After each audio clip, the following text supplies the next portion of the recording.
Today we'll first quickly wrap up the decline of Mughals and then start with the next topic, that is Bengal.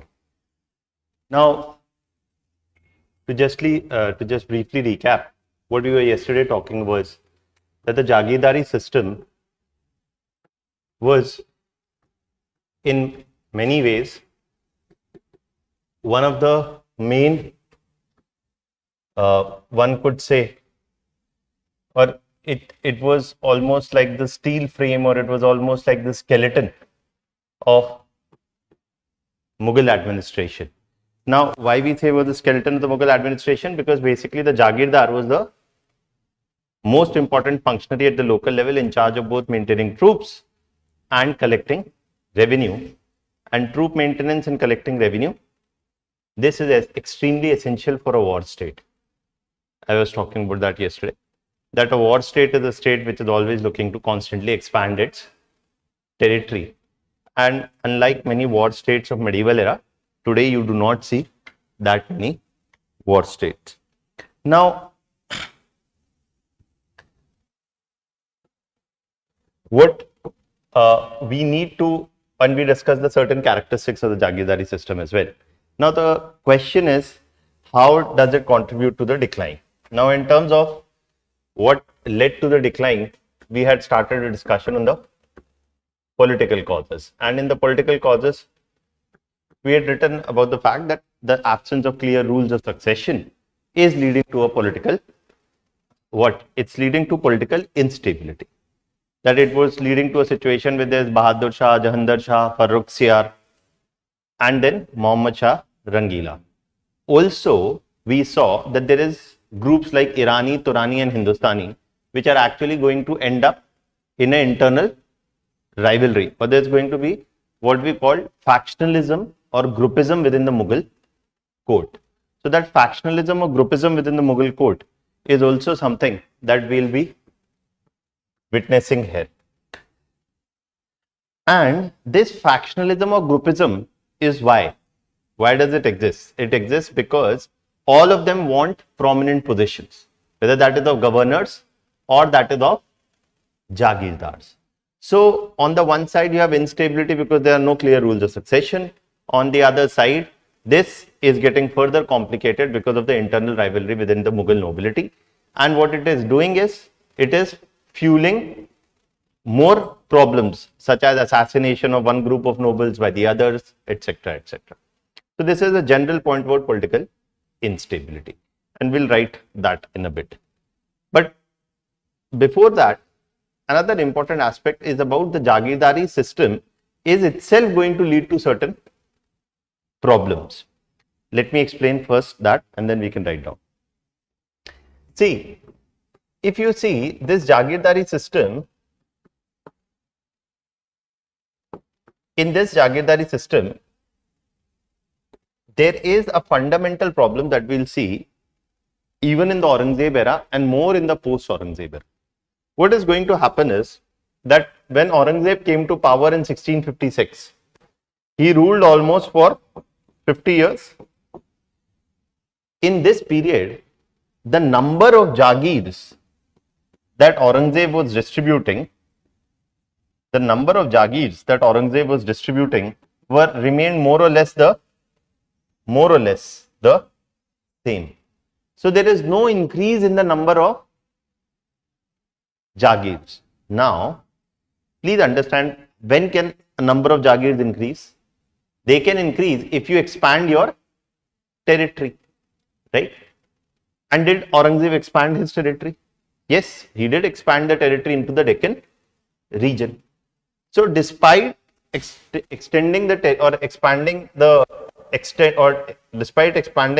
territorial extent of the Mughal Empire into the Deccan region, in the Deccan region, Aurangzeb did not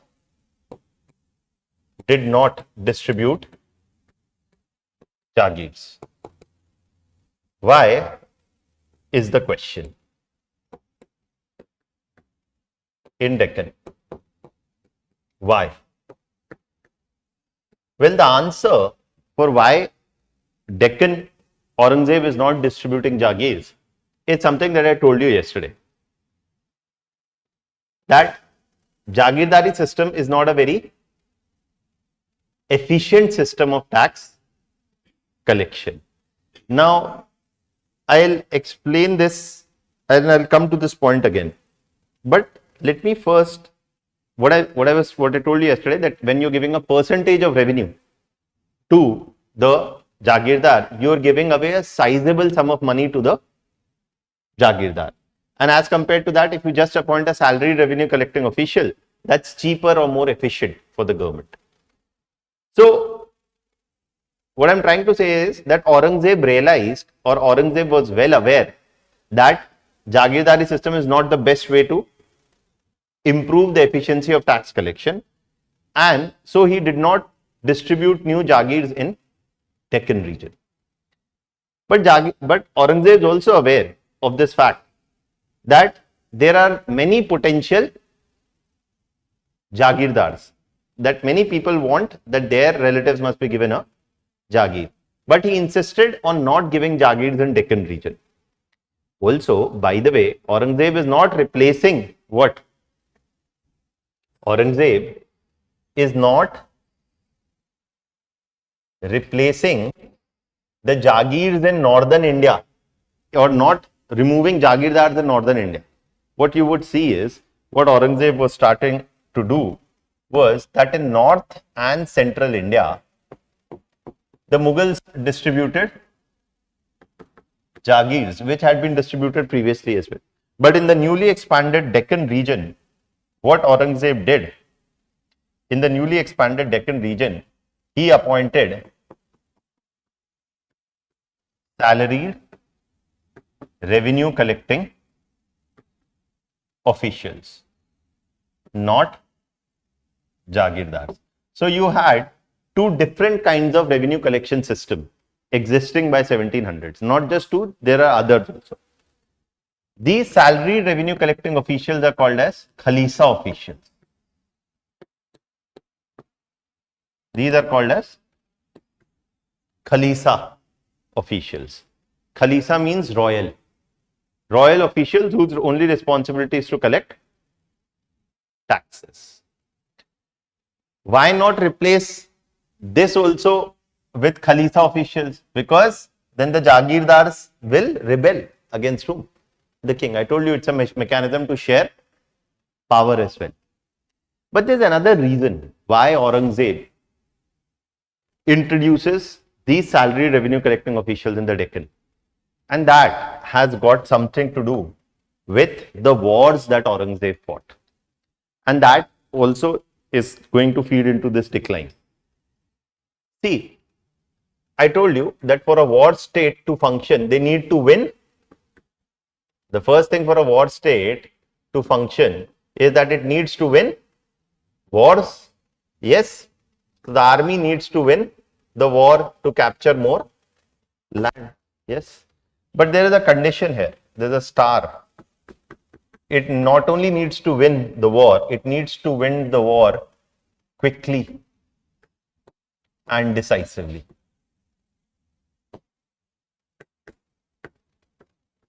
Because if the victory in war is not quick and decisive, and a war stretches on for many years, then it is extremely expensive, right? And if it is a quick, for example, India's intervention in the 1971 war in Bangladesh was an intervention which lasted 2 weeks. In 2 weeks, India intervened and India was out. Okay. So it's a quick and a decisive intervention.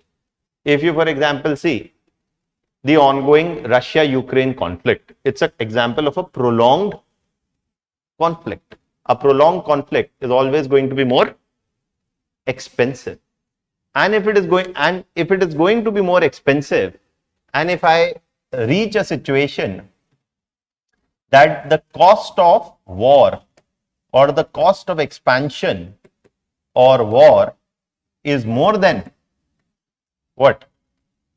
Is more than the potential revenue that can be what? Generated from the new territory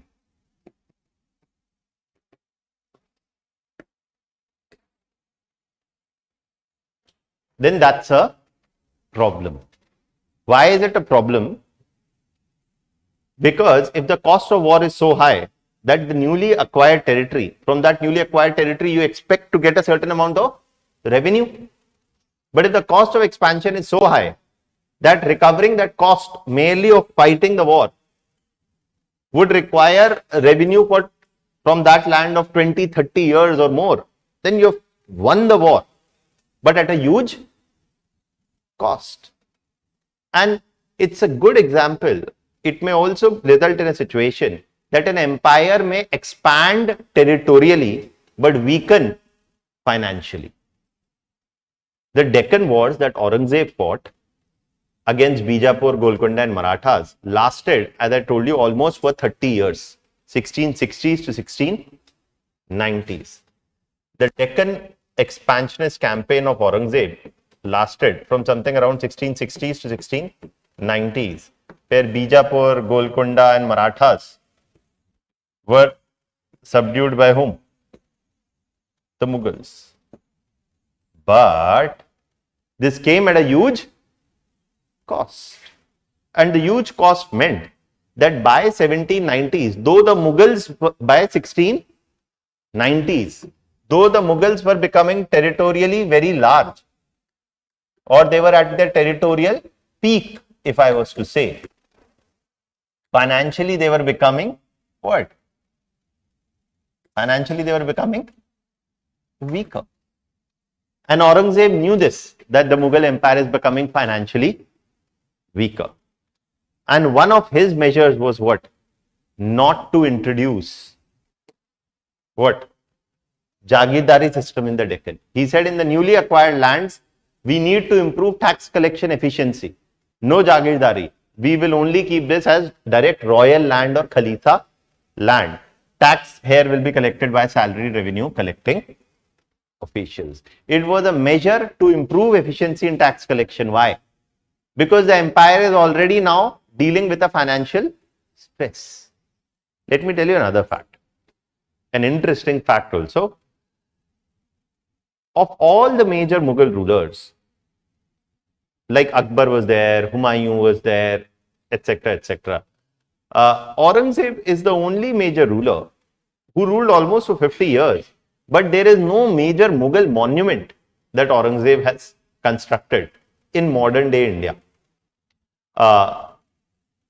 Aurangzeb's tomb is in Aurangabad in Maharashtra, and that tomb was a very simple tomb.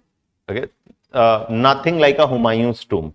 Okay, and nothing like a Taj Mahal, nothing like a Humayun's tomb, nothing like where Akbar is buried in Agra, nothing like that. It partly, there's only few structures that Aurangzeb constructed. In the Red Fort, if you go, in the Red Fort, there is a white marble small masjid, Moti Masjid, that Aurangzeb constructed. And in Lahore, there is the Badshahi Masjid that Aurangzeb constructed. Not anything of the scale that other Mughal emperors did. The question is why?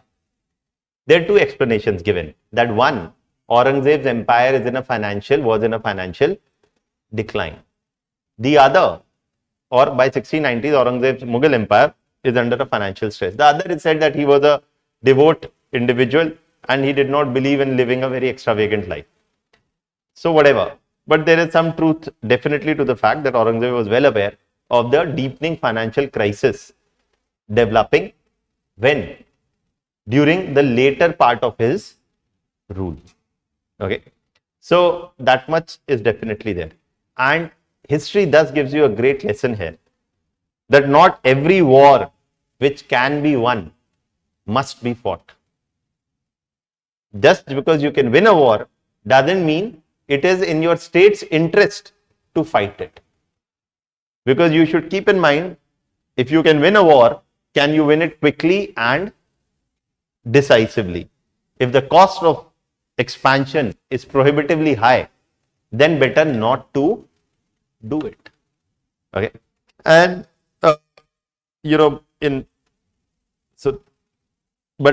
okay, now other thing I would not say is camera, but still, if you see, there is, for example, India and Pakistan have a long standing conflict. Many people say India must teach a lesson to Pakistan. We should launch a military maneuver take away significant territory of Pakistan, because India today, for example, is a 10 times bigger economy, much bigger military than Pakistan. India is overwhelmingly in military and economic terms a superior force as compared to Pakistan. And once you will study Pakistan's geography, one thing you will realize is Pakistan is extremely vulnerable to a major, any potential major attack from India. It's very vulnerable, geographically speaking. Meaning, there is no geographical barrier between India and Pakistan. You can literally walk from Amritsar into Lahore. It's 30-40 kilometers. Okay. Military aircraft from India can strike within Pakistan within 8 minutes. Okay. So it's very doable. It's not like India and China that you have a Himalayas sitting in between. That mobilization takes weeks and months, giving enough time to both sides to prepare. And more importantly, you can't mobilize at those heights on those scales. India, Pakistan in the Punjab region is a plain. You can simply just walk into it, right? And there are many other factors also. I'm not going. But despite all of that, India has often resisted any such temptation. Not because India is afraid, not because India cannot win the war, but because it may not be worth it. Because the cost may be very high. Even if India wins it quickly and decisively, India will eventually be sharing, just think of it, India will immediately share a border with Afghanistan. Now, Afghanistan is a crisis that you better stay one step away from. Afghanistan is called the graveyard of empires. Every empire has one or the other day succumbed in Afghanistan whenever they intervened. The British did, the Russians did, the Americans did. So, not every war which can be won must be won. Aurangzeb is a great example of it. The Deccan Wars turned out to be way more expensive and prolonged than Aurangzeb may have predicted. Wars often come with a start date. They don't come with a end date. Nobody can tell when the Russia-Ukraine war will end. It all started on a particular date and nobody has been able to since then tell you when the war is going to end. Right? Aurangzeb also did not know starting in 1660 that it will stretch so long. Once into the war, Aurangzeb cannot withdraw for two reasons. If it is turning out to be expensive, why doesn't he withdraw? Firstly, his authority would be questioned. Please understand, winning wars is a way of winning popularity and authority. Losing wars is a way of losing authority and popularity. Okay. Indira Gandhi won the 71 war. And despite being briefly out of power, she practically remained despite being briefly out of power for 2 years, 1978 to 80. From 1971 to her death in 84, she remained the Indian Prime Minister. Right? You win wars like that, you win popularity. You lose wars, you lose popularity. Russia, Putin is fighting this war. And people may say, whatever, Putin will not back down. This is not a war he can lose, because that will lose his decline, led to a decline in his popularity. Right? So,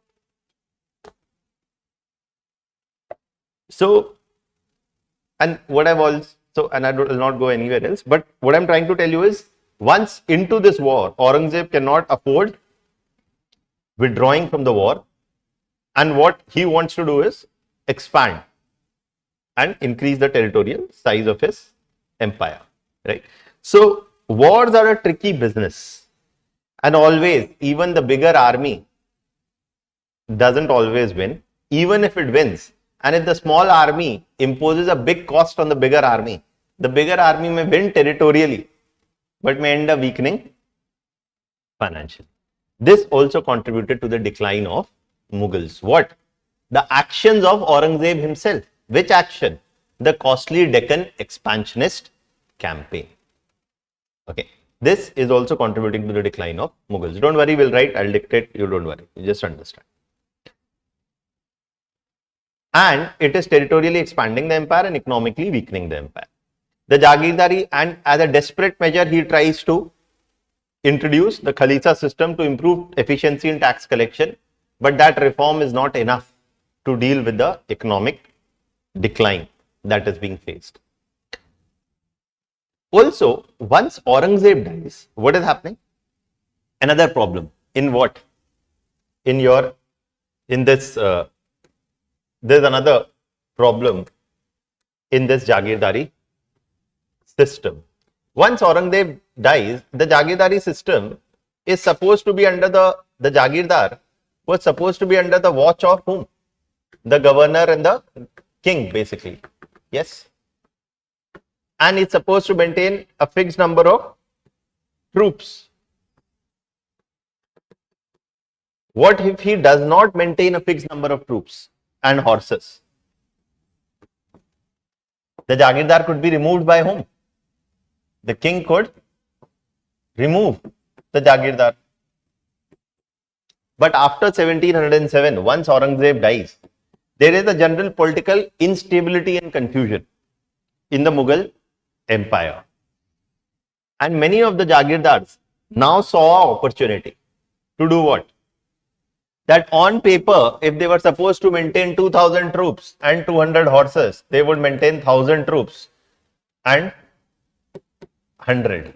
On paper, they would maintain this. In reality, they would only maintain lesser number of troops and horses, knowing well that there is no effective supervision from the center.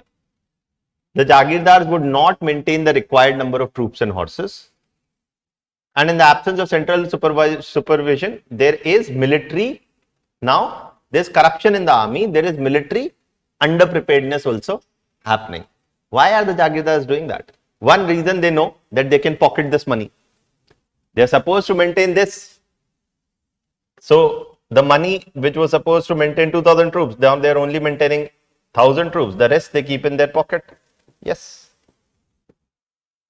So, they are making their own gains. And they know that when it is already not clear who is the ruler at the center, how will the ruler stabilize, keep a watch, take any disciplinary action? None of that is happening. So another problem is happening, that is military underpreparedness. So now can you see? There is a worsening economic situation of the empire, there is political instability, there is military underpreparedness.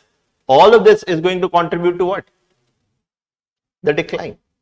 And while some of these things started after Aurangzeb, many things that started before Aurangzeb itself, during the period of Aurangzeb itself, like the Jagirdari crisis, the competition over too many potential Jagirdars, chasing too few Jagirs.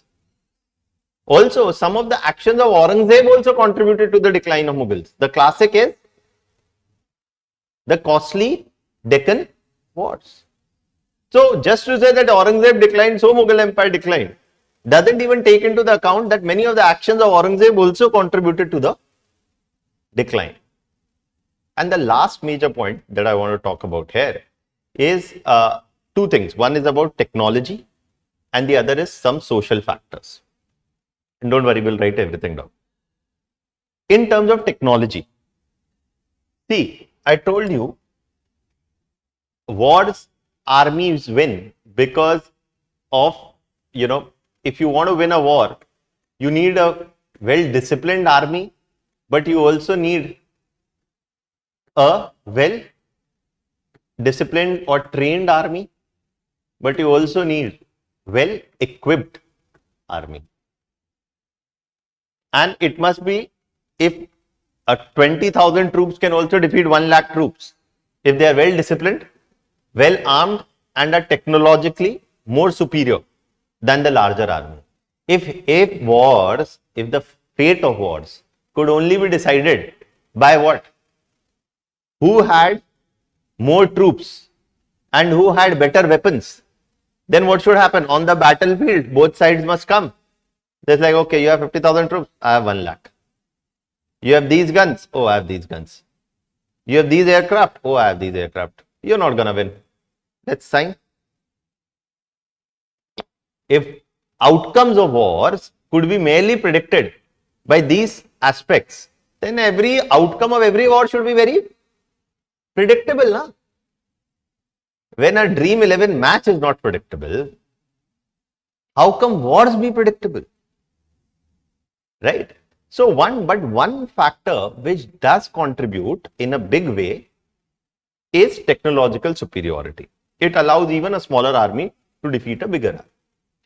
In fact, one example of this was Babur himself in the first battle, right? Gunpowder and everything we have talked. But by the 1700s, by the early 1700s, there are no major technological advancements being introduced in the army also. In the Mughal army, no new technological advancements are being introduced. And technological superiority on the battlefield is always a relative thing. You have MiG-21, I have MiG-21. I have no superiority over you. You have MiG-21, I have Sukhoi. I have advantage. Sukhoi aircraft. You have F-16 aircraft, I have F-35. Superiority. So, who is the potential new player that you will see entering in the Indian subcontinent in a major way in the 1700s? The Europeans. The European armies in the 1700s will be technologically better equipped than many of the native armies, including that of the Mughals. And so, the Mughal army is not moving beyond cannons, cavalry horse based, and infantry. Their infantry, but when you compare the infantry of Mughals, for example, with the infantry are the troops which are on foot, right? With the infantry, say, of the British, whether the British troops or the British East India Company troops also, you will find that, for example, they have introduced the rifles here. Now that is something that the Mughals don't have. If you give your infantry a rifle, that's a big edge. Okay. So that's one aspect. What I'm trying to tell you is, if technological upgradation is not happening, then an empire's army's preparedness is also going to suffer further.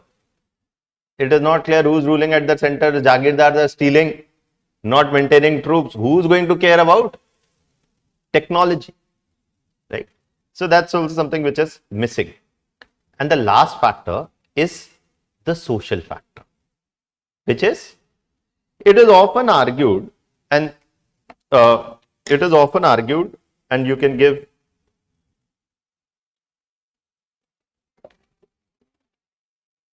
and you can write down this first aspect. You can write down just one thing about, before I go into social causes, from your prelims point of view, you can just write on the side a couple of things about jazia or jazia. See, where does this come from? Why am I all of a sudden talking about this? Is because I want to talk to you about a social factor.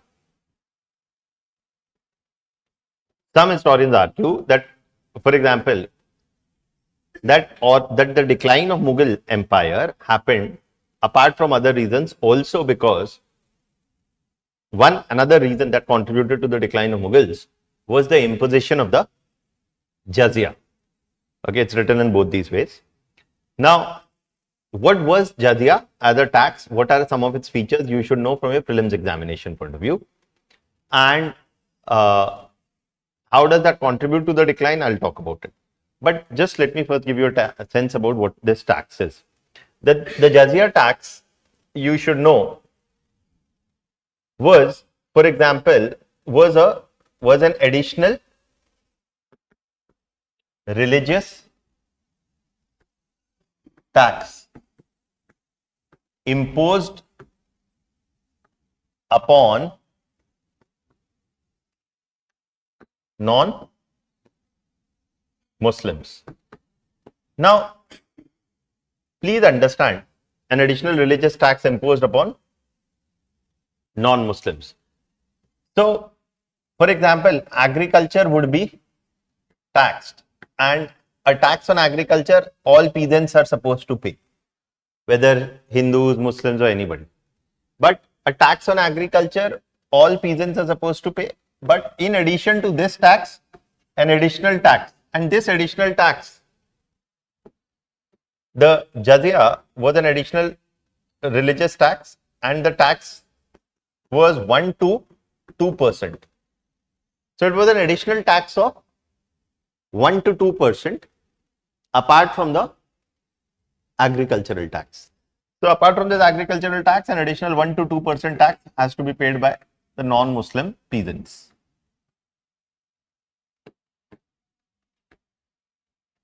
Now, why the first question that you should understand is why is this tax being collected? Now, is this tax being collected and used for general administration? General administration, for example, for building roads, irrigation canals, giving salaries to officials? The short answer is no. It is not to be used for general administrative purposes. It is being used for only one specific purpose. Or it is used for only one specific purpose, and that it is the tax collected in the form of jizya is allocated to the religious clergy, meaning the religious nobility, meaning the powerful religious figures in the Mughal administration, who are the nobility, they call religious nobility, meaning religious clergy. Okay. Now, for what purpose this religious clergy would use this money? They could use it, for example, for building mosques or places of worship, or for giving salaries to other religious officials. Okay, so it was a tax collected used only for religious activity. Okay, and was primarily used to fund religious activity pertaining to Muslims. Primarily used for that purpose. So it was not used for general administrative purpose. That is not for building your roads or irrigation canals or anything. Rather, it was used or was allocated to the religious clergy to fund, basically to fund religious activities. To fund what? To fund religious activities. Now,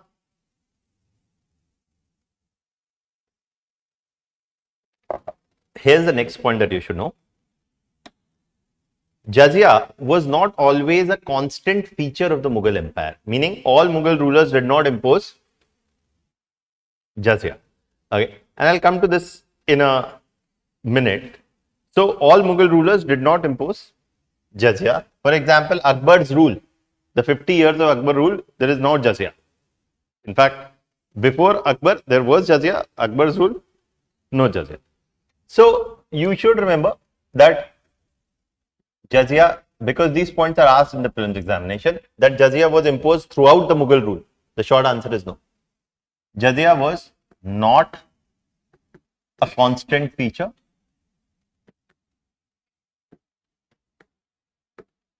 of Mughal administration. For example, Akbar's rule onward, there was no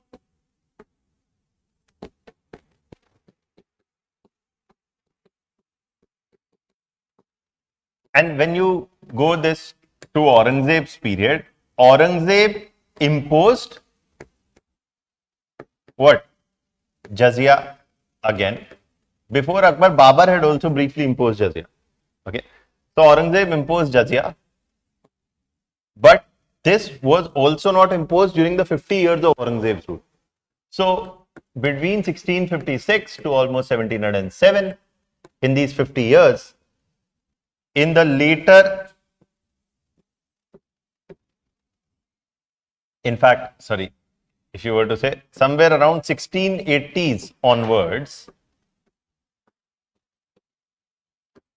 jizya was imposed. By whom? Aurangzeb. And after Aurangzeb's death, when Bahadur Shah is the ruler, Bahadur Shah again revoked what?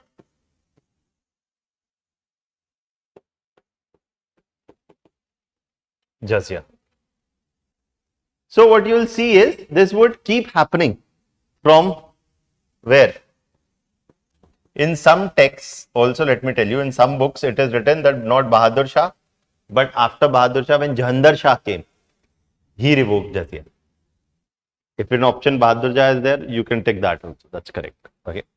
So what you will see is that not all rulers impose jizya. Some imposed, some revoked, again imposed, again revoked. So jizya is not a very constant feature of the Mughal empire. And Aurangzeb is a curious case also, because not throughout his rule he did not impose jizya. For the first 10-15 years of his rule, there is no jizya, but then eventually he does. So the tempting question is, so I gave you an explanation as to why jizya was imposed. That is for what? To fund the religious activities, right? And to support the Muslim clergy, okay, or the Muslim religious clergy. Now, but let me or to the religious clergy, or you can say to the Muslim religious clergy primarily. Now, but let me give you another explanation that will open up your mind a bit. If it was to fund religious activity, are we saying that Akbar was not religious, or then later Mughals are not religious after Aurangzeb? If it is to fund religious activity, why not all rulers imposing? Valid question. If Aurangzeb was religious, and that is why he imposed jizya, then why not impose for all his 50 years? Right. So there are other explanations also, and one point that many historians, not all, but many historians partly agree is that why Aurangzeb imposed jizya can be understood based on a very simple fact. But before I go to that, let me give you an example of France. You like, sir, why do we always keep jumping from yahan to wahan? There's a reason. You'll eventually understand all of it. In 1789, in France, the French kings or the rulers, whether that was Louis XVI or whoever, the family which ruled France, was Bourbon dynasty, whatever. Forget it. Now, the family which ruled France, or the rulers of France in 1789 were there, and the monarchy in France basically was there. And there was also what? The church in France. And in this church in France and the rulers of France, there is some sort of a relationship. Throughout Europe, the church, for example, in France itself, the church in France owned 1/3 of the land of France. 1/3 of the land was owned in France by whom? The church. The church for this land paid no tax to whom? To the king. The church did not pay any tax to the king. Instead, the church collected tax from this land. So the church would collect tax from this land. The church also had certain powers to make laws. Okay. The church owned 1/3 of the land, it's collecting revenue. It's like the church is a very powerful entity. And while the church is doing all of this, the church had been allocated this land by whom? The rulers of France. But why would they do so? Because in return, the church would argue that the king's rule, because they have the blessings of God. The kings rule because of divine authority. It is the gods who have sent these kings. So often you would find that the church and the monarchies of the time would be in a sort of a you scratch my back, I scratch your back. Okay.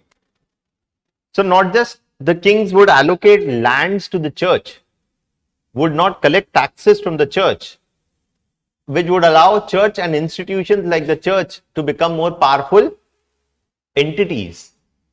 You would also watch that the church would actively support the rule of many of these kings, saying that they're ruling because of divine authority. Now in 1789, there is a major revolution in France. And in this public protest revolution, there is a lot of violence also. Eventually, this king is beheaded. The king and his wife are killed in France. देखिए France को हल्के में लेने वाली country है नहीं, ठीक है. France is not a country which can be taken lightly. France is going through an election right now. You may have read in the newspaper, right? So it will be interesting to watch where France goes. You have to understand Europe is going through very interesting times. And whenever Europe starts preparing for war, history is a reminder that everybody else must be concerned. Okay. Never underestimate the power of foolish people in large numbers. It's also a quote. Whatever I'm saying is not I'm not so visionary enough to envision quotes standing here in the class in 2 minutes. It's a critique at times of how people at times may get too swayed by one sentiment. Okay. Now, when this revolution happened in France, not just the king was killed, they attacked the church also, stripping away the church's power over land, telling the church that church will no longer own any land.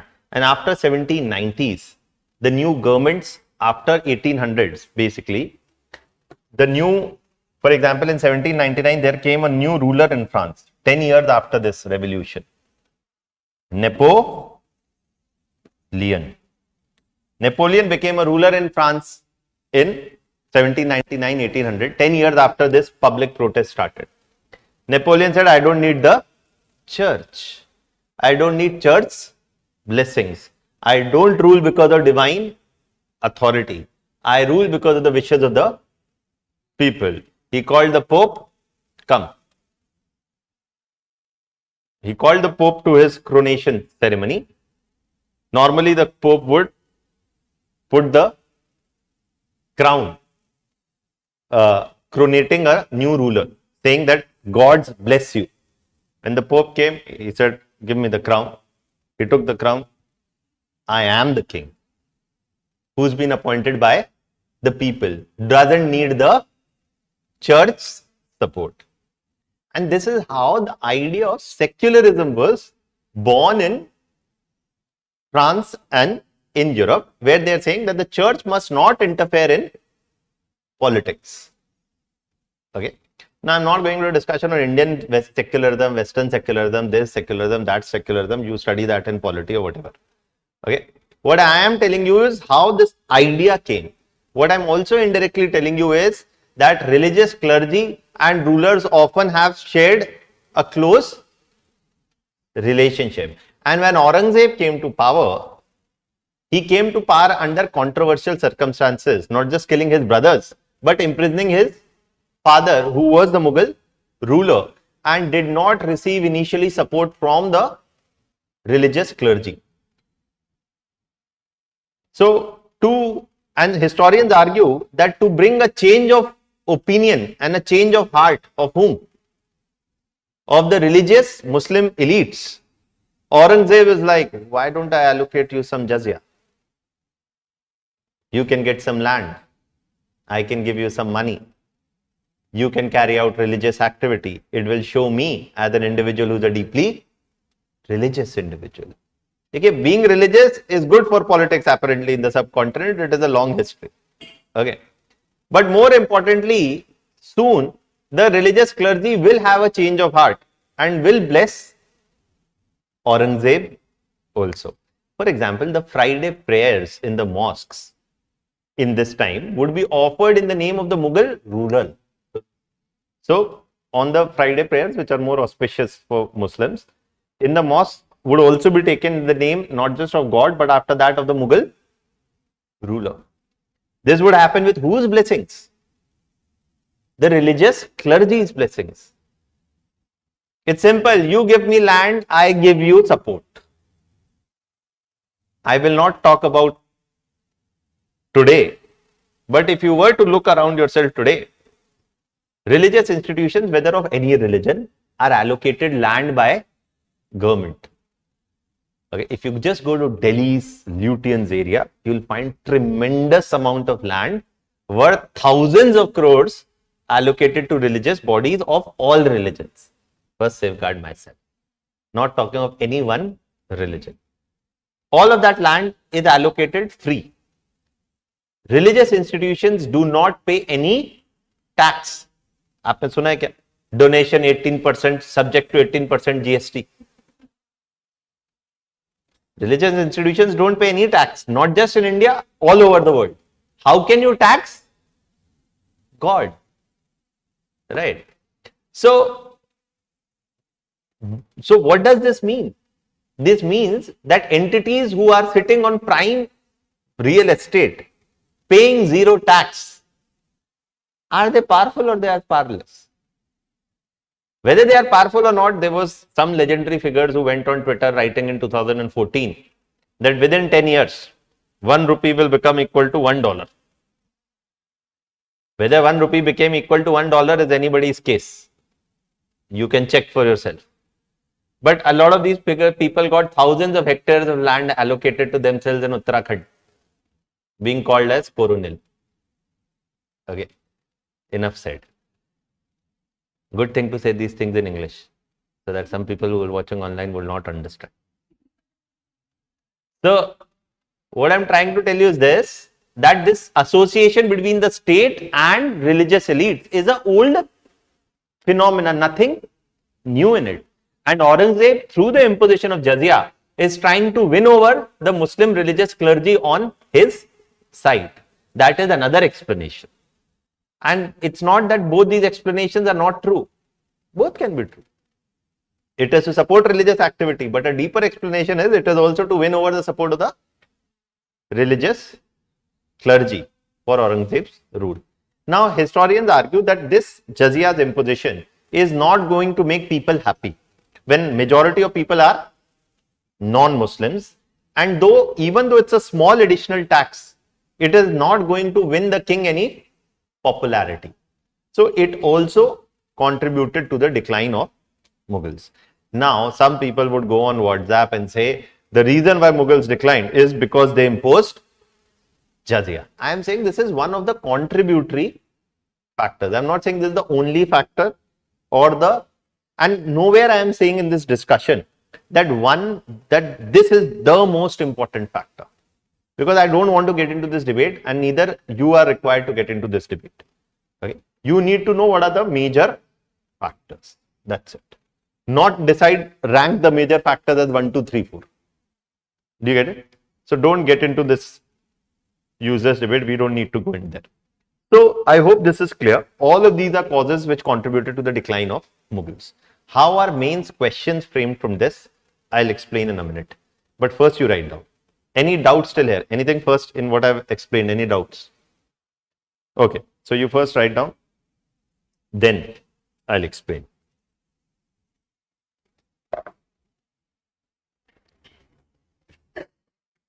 See, when you study secularism, what do you study? The separation of state from religion. That state must not interfere in, that religion and politics must not be mixed. But we never study why and how that idea came. Somebody may have someday given that idea. And not just sitting in vacuum, they may have imagined. They may have seen a situation where the church was so powerful that the state also could not mess with the church. Okay, and by church, I don't mean one particular religion. In Europe, it is the church. It can be a religious denomination anywhere else. Let me give you another context. And again, I do not mean to offend. No offense to anyone. If you see some of the temples of India, even today, they are some of the richest in the world. And not now, since thousands of years. For example, the Chola temples, like in Brideshwar temple in Thanjore, or you have the Sri Padmanabha Swami temple in Kerala. These are temples. Padmanabha Swami temple is the world's richest. No other religious body has as much wealth as that temple has. It has so much gold that the government of India has yet not been able to document how much money it has. There have been 3 Supreme Court directed audits of just building a catalog of the amount of money, gold stored in these temples. Where did and how did they accumulate so much gold? It's a very good question. Because these temples received a lot of donations from whom? People, merchants, and kings. But once they got a lot of money, what did they do with this money? They used this money to make more money. These temples were no longer merely sites of worship. They were also banking institutions themselves. Temples gave out loans to those who wanted loans, making money from money and making these temple authorities even more richer, more powerful and that is what even allowed them to constantly renovate these temples, increase the size, for example, the rulers of Kerala themselves called that they are Padmanabha Dasas. Who's Padmanabha? Whatever I am telling you is important, by the way. Who's this temple? You had the question this year, right? UNESCO heritage list, this list, that, this. The India and the world's richest temple, this.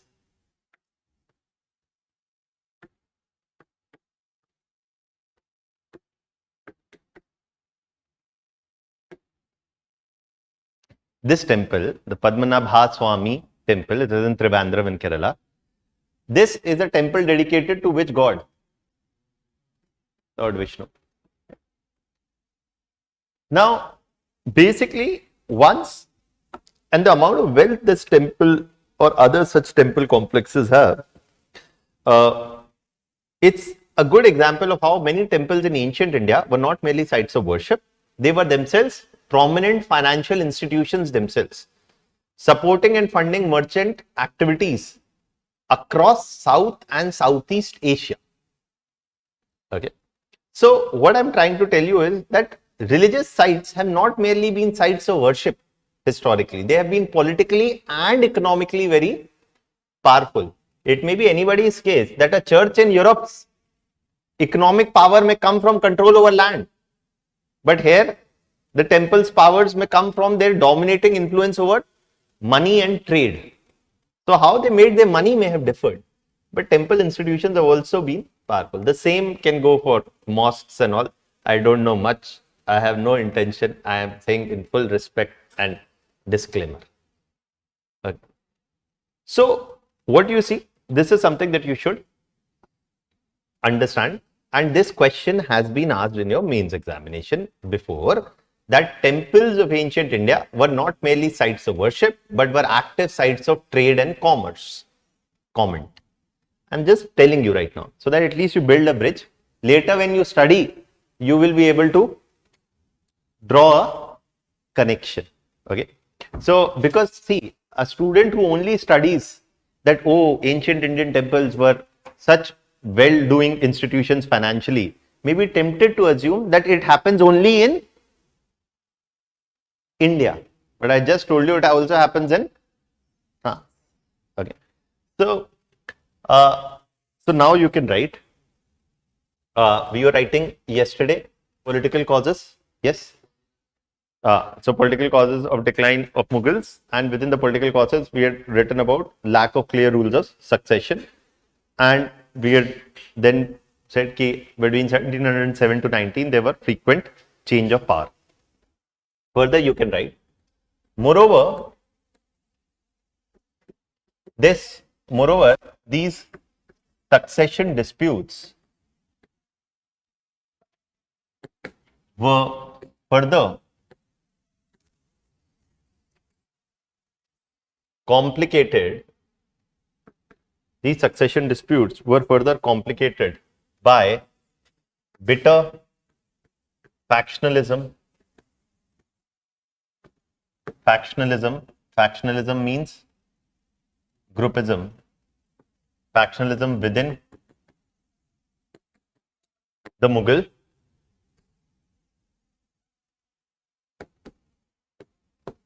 a bit of factionalism within the Mughal court,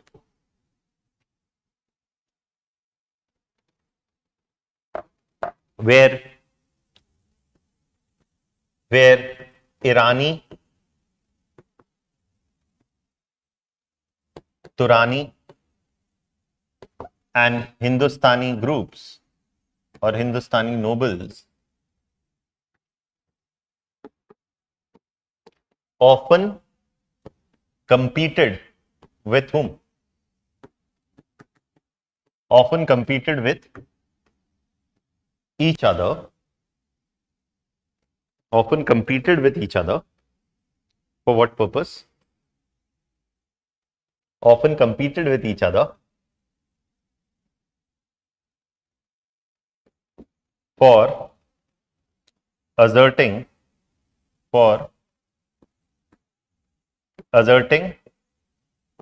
a controlling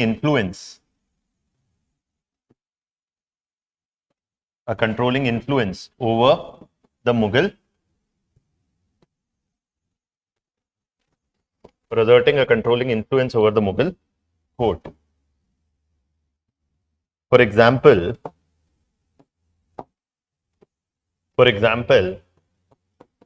while the Sayyid brothers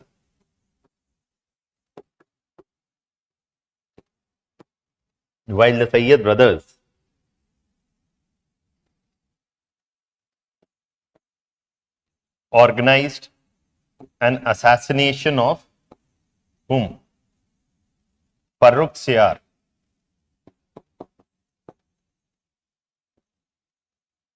While the Sayyid brothers organized an assassination of Farrukh Siyar to appoint whom?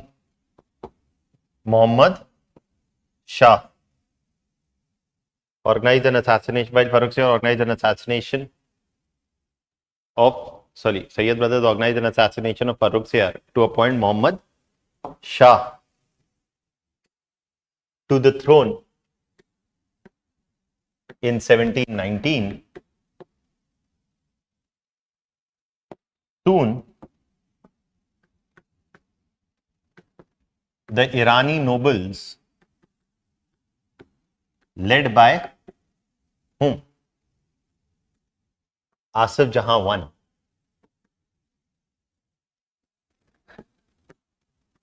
assassinated whom? The Sayyid brothers to assert their own influence over the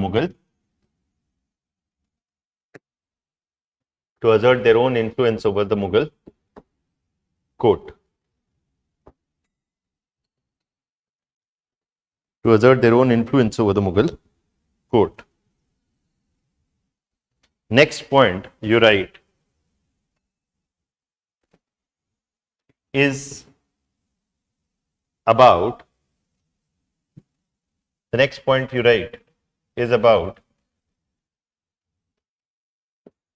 an administrative political cause you wrote. The next is about an administrative weakness of sorts, or the administrative factors. It pertains to what? The Jagirdari system. So, here you write that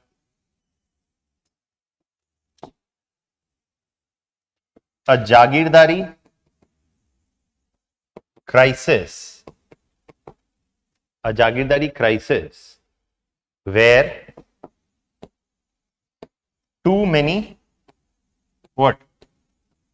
Potential Jagirdars, where too many potential Jagirdars chased too few Jagirs, where too many potential Jagirdars chased too few Jagirs, had been brewing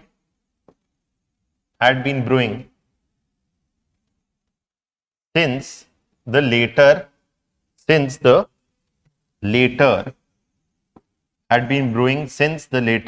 Aurangzeb era,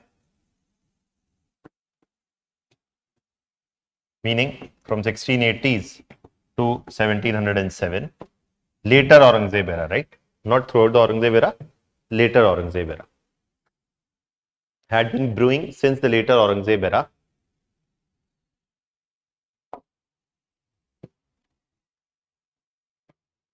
Aurangzeb's rule saw no significant increase in the number of Jagirs being distributed,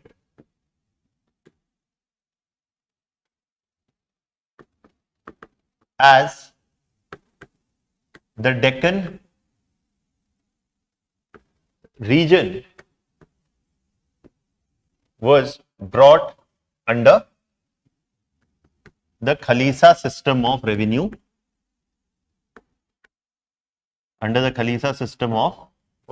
revenue collection.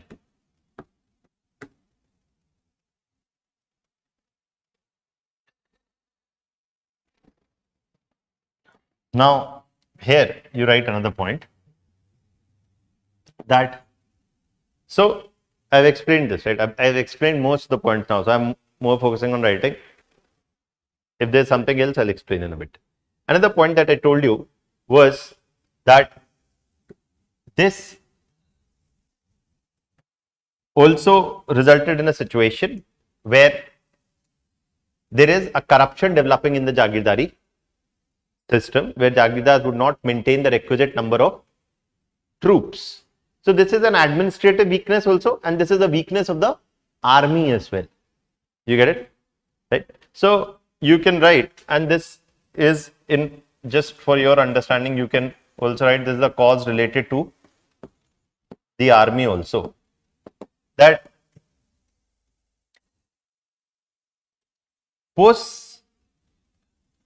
that in the political, in the absence of a strong political oversight,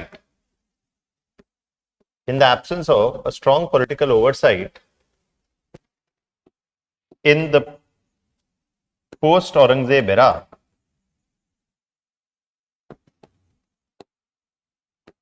or post 1707, Jagirdars often failed to do what? Failed to maintain the requisite number of troops and horses.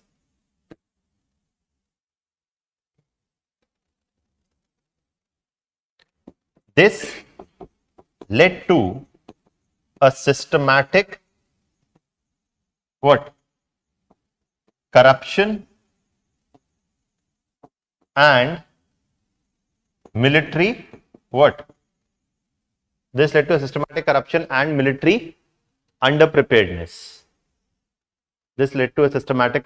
military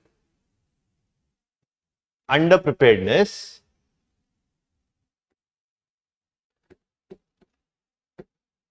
Within the Mughal army.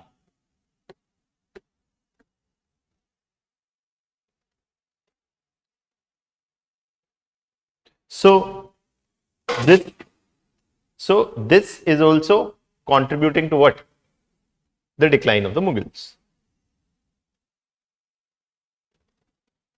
Another factor, and which is more of a economic factor, which also contributes is, and this is, it's about partly economic factor, you could say, that the costly or expensive nature of the prolonged what? Deccan campaign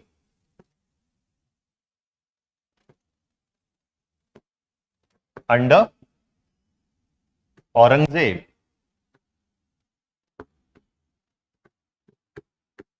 from 1660s to 1690s. Though territorially expanded, the Mughal Empire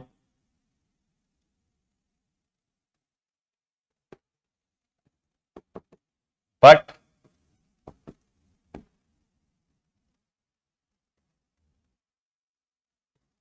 it eventually financially what? Weakened the empire, but it eventually financially weakened the empire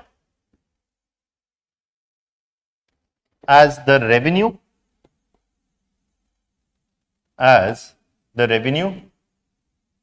generated from where? Deccan was as the revenue generated from Deccan was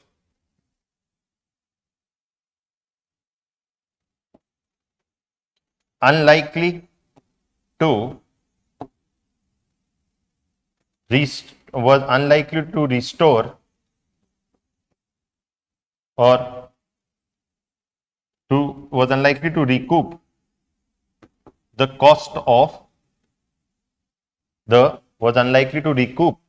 of the campaign quickly. Was unlikely to recoup the cost of the campaign quickly. Was unlikely to recover the cost of the campaign quickly. Yes? So that's about the economic aspect. Now, the next aspect, and that last point is about social. Isme one I have told you about jazya. One more that I need to tell you is about ijara system. Okay. See, we discussed Jagirdari, we discussed Khalisa. Now, one point of difference, and these are also important, that you should know, that in Jagirdar, here Jagirdar is maintaining troops and tax collection. In Khalisa, if officials are only getting a fixed salary and are only doing tax collection, who's maintaining? Troops. So in the Khalisa lands, troops were maintained under the direct central authority. Troops were maintained under direct central authority, meaning there is no intermediary. Directly under the central authority, troops are maintained. Whereas, as I said, that tax collection is by salaried official. Who decides the tax rate? The king. In both the cases, the tax rates are decided by the rulers. But let me tell you the third system here.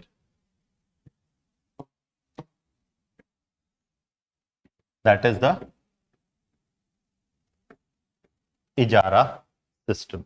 The Ijara system is a modification of the IJARAH. Ijara is a modification of the Jagirdari system. It's just like Jagirdari, but there's one crucial difference. And that crucial difference, to explain that, let me just say that suppose the king was to decide that there is a Jagir A. This Jagir, the king must give to whether individual X or Y or Z. Who must be given? What? The Jagir. The king is of the opinion that whether X or Y or Z, who must be given Jagir A? For that, what we can do is we can do a bidding. And under the bidding, if X would say that for a year I will pay to the king for this Jagir, for Jagir rights over this land, X says I will pay to the king 60 lakhs, Y says I will pay 70 lakhs, Z says I will pay 80 lakhs. Then the king would give the Jagir to whom? Z. So king is doing what? Auctioning. What? Auctioning the Jagirs. It's like your spectrum auction today, right? I'm not saying both are the same. All I'm saying is you have the 3G, 4G, 5G spectrum, telecom spectrum, right? The government auctions it. Airtel and Reliance and Vodafone, everybody will compete. And there is amount that they're willing to pay to the government, the tender amount or whatever. And the one who wins the auction gets the spectrum. So I'm not saying this is exactly the same, but you see there's some sort of a auctioning that they're doing here. And the king is giving the Jagir rights to the one who's willing to make the highest revenue commitment to the king. But once this is done, now in this system is like Jagirdari system. But there's one difference here, that once the rights are given, they say to Z, then whether Z collects 1/3 of the produce or 1/4 or 1/2, that is the decision made by Z. King is not interfering. So, will this increase the burden of taxation on peasants? It will increase the burden of taxation on the peasantry, because the Jagirdars would now try to collect as much tax as possible, because A, they have to meet the revenue demand of the king also, and secondly, they want to maximize their own gains. And this Ijara system, which is a modification of Jagirdari system, is being introduced after 1712. So during the time of Jahandar Shah, Ijara system is being introduced, which is nothing but a modification of the Jagirdari system. But it tells you something very important, that the central rulers are now becoming more desperate. Their financial situation is worsening. Because their financial situation is worsening, they are trying to maximize their tax collection. Do you see? So Ijara system is exploiting the peasants more, that's true, but the king is trying to maximize his tax collection, saying that I will give Jagir to the highest bidder. Why so desperation? Because the empire is in a financial mess. Why not Aurangzeb did it or many other Mughals before them did it? Because they said that the tax collection must be decided by, rate must be decided by the king. Because the Jagirdar collects too much tax, it will lead to not just dissatisfaction against Jagirdar, it will lead to a wider dissatisfaction against the king. So the kings would want taxes to be manageable. What they would also do is, in a good produce year there was monsoon was good, no flood, no famine, good produce, they would collect more tax, kings. In year produce was less, kings would collect less tax. Saying that, oh, people are dealing with drought or flood, we understand their pain, less tax. Otherwise, good produce, more tax. So the kings would still want to maximize their tax collection, but not at the cost of their popularity. Here you see there is more now desperation because the empire is in a financial pressure. Okay. So I hope this point is clear, that how is the Ijara system different from the Jagirdari system. There is a fourth system, Zamindari. They're like, sir, too much dari here, there, right? See, Zamindari we'll discuss when we'll discuss British. Zamindari is different from Jagirdari. One crucial difference is a Zamindar is given hereditary rights over land, which a Jagirdar does not have. Did the Mughals give Zamindaris? Yes, but very few. Please understand, in prelims the statement comes that the Mughals did not distribute any Zamindaris. It's a false statement. Mughals also gave Zamindaris, but only to very few people. Those who were extremely important in administration, to their family certain Zamindaris were given, or to some very important religious or political figures certain Zamindaris were given. But majority of land was under the Jagirdari system or under the Khalisa system or under the Ijara system.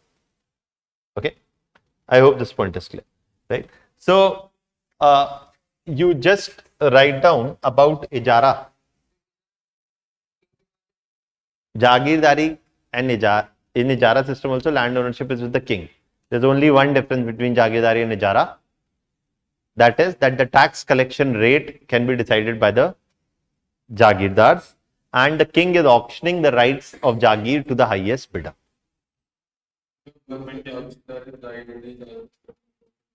What would happen?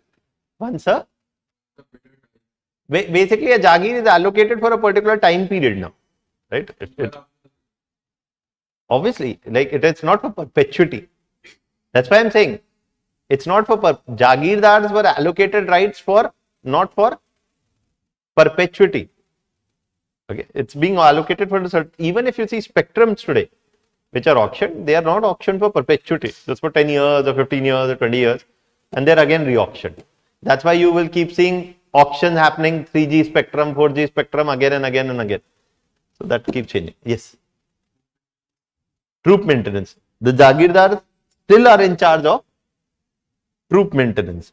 Just because they are paying the highest tax, that doesn't mean they don't have to maintain troops. I'm saying Jagirdari and Ijara is same. One crucial difference is who is deciding the tax rate and how are you allocating the Jagirs. Yes. Which parts were these Ijara systems? In many of the north and central India, many of the Jagirdari areas were now converted into Ijara system. Because it's, please understand, nothing is being changed. They're not replacing Jagirdars. They're saying that, look, now we are going to do things differently. Jagirdars will have a fair system. You bid and you get. Okay. That doesn't mean that anybody can bid. One criteria would always be what? Loyalty to the king. Please understand, all rules here are subject here to the wishes of the king. Okay, that's it. Deccan continued in the Khalisa system. Okay, now anything else? So you write down a few points about Ijara, and then we'll just write a couple of more points on social causes of decline. So in the Ijara system, it's a modification of the Jagirdari system, where tax collection rights or Jagir rights were auctioned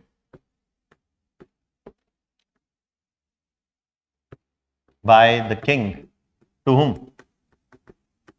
To the highest bidder.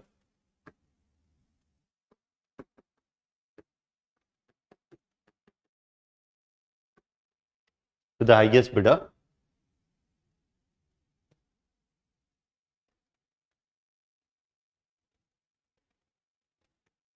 To the highest bidder.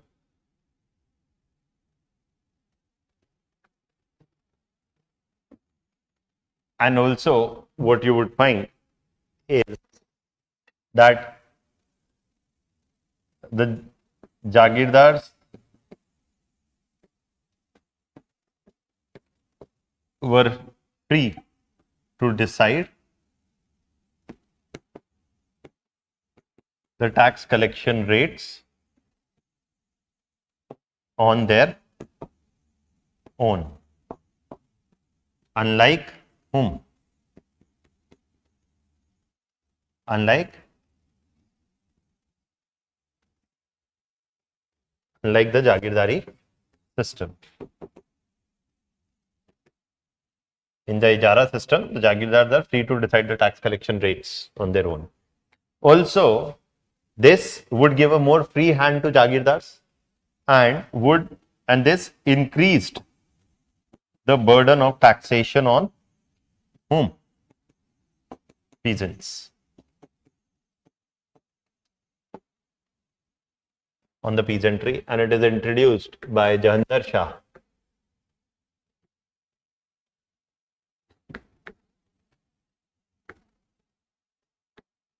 And pointed towards, and its presence pointed towards the worsening financial health. Worsening financial health of the empire. It's a desperate measure to increase revenue collection. It pointed towards the worsening financial health of the empire. Yes? Clear? Pointed towards worsening financial health of the empire. Now, by the way, will this eventually lead to peasant dissatisfaction? Yes. So we say that Ijara system's imposition also did lead to peasant dissatisfaction. It did even lead to certain peasant rebellions also, probably, at this time. And the other social factor which led to dissatisfaction was the imposition of the jizya system. So, in the social segment, if we were to write the final causes of the decline of the Mughals, we could say that in the social aspect, that the imposition of the jizya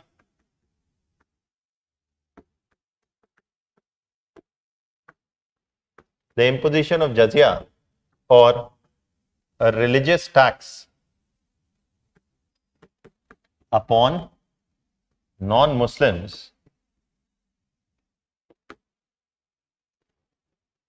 contributed to the rise of dissatisfaction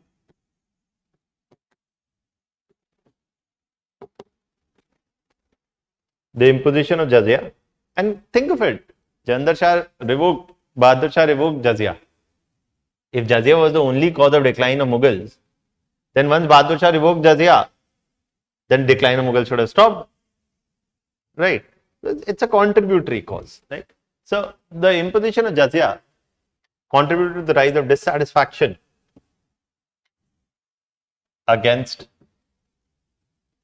Mughal rule in the later Aurangzeb era. Say from the 1680s to 1707. And further, we say another point is that the imposition of the Ijara system 1712 onwards only increased the burden of taxation on whom? On the peasantry. Only increased the burden of taxation on the peasantry. The imposition of Ijara system 1712 onwards only increased the burden of taxation on the peasantry.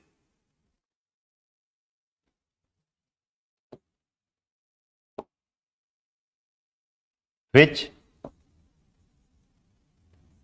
led to certain peasant rebellions also, contributing to what? to the decline. But please understand, the moment I am saying there are certain peasant rebellions, देखिए, peasant protests happened in Mughals also, British also, after independence also, today also. So you can't say, you may be tempted to conclude, oh, peasant protests keep happening or rebellions keep happening. No. You have to understand how frequent are those rebellions, how big are those rebellions. Okay, so you just can't say, what, rain happens every year. So what's the big deal? At times it causes a flood, at times it causes a drought, but rain happens every year. You just can't say there's a peasant rebellion that keep happening.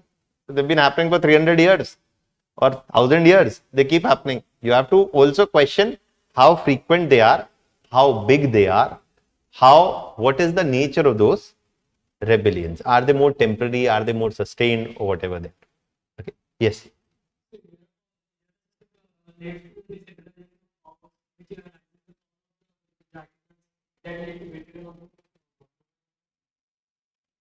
The Ijara system led to, is also contributing, मतलब Ijara, देखिए,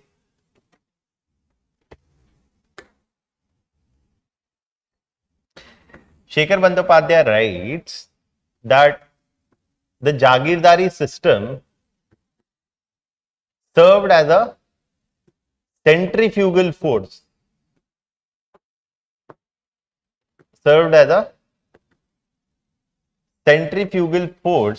in the later Mughal era. Centrifugal is something that pulls away from center, right? So I won't say it is leading to decentralization of power or anything. What you need to understand is that the Jagirdari system is pulling away from the center. So you may want to be tempted to call it decentralization, but today we use the word decentralization a bit differently. Okay, आप governance में पढ़ते हैं decentralization, वो अलग चीज है. Here, what we are saying is, and what Bandyopadhyay argues is, the Jagirdari system is serving as a centrifugal force in the later Mughal era, because all major problems of the Jagirdari system, all major problems of the Mughal administration are arising from problems in the Jagirdari system. And what it is doing is, it is making the center weak. Not just Jagirdars could rebel against the king. It is contributing to political instability and competition at the center also. It is leading to corruption in the army also. It is also a relatively inefficient system of tax collection also. So in all these ways, it is weakening the center. ठीक है, अब आपका जो question है मैं समझिए वो कहाँ से क्या आ रहा है, and this is a valid question. I just wanted to give you a bird's eye view. So decentralization, we use the word today, local governance. You may use the word local governance, but decentralization, then you will be like, oh, sir said decentralization, Mughals, decentralization. We want to do decentralization. Mughals did decentralization and they declined. So word is not important. The context in which it is being used is important. That's why we don't even use the word decentralization. It is more fragmentation of power. Okay. So I hope this is clear. Clear? Yes, everybody. So this largely completes the causes. Very quickly to talk about consequence of the decline of Mughals. I have also kept telling you whatever prelims oriented things are there, I have already discussed. Last thing here is to talk about consequences, and that completes this topic. And then we move on to Bengal. Now, this is about consequences. What is the consequence of the decline of Mughals? When the Mughal Empire starts to decline, you will see that if you remember, I told you that one is the rise of many new states, Awadh, Bengal, Hyderabad, Karnataka. Yes, we discussed that. I told you that many of these new states are being formed and they are all being ruled by the successors of the Mughals. And they were the ones like Marathas, they are the ones like Mysore, which are not being ruled by the successors of Mughals, and in fact they rebelled against Mughals. So they are also called as, some of them are also called as rebellious states. Okay. Another consequence, and we'll write this point, but the one major one that I wanted to discuss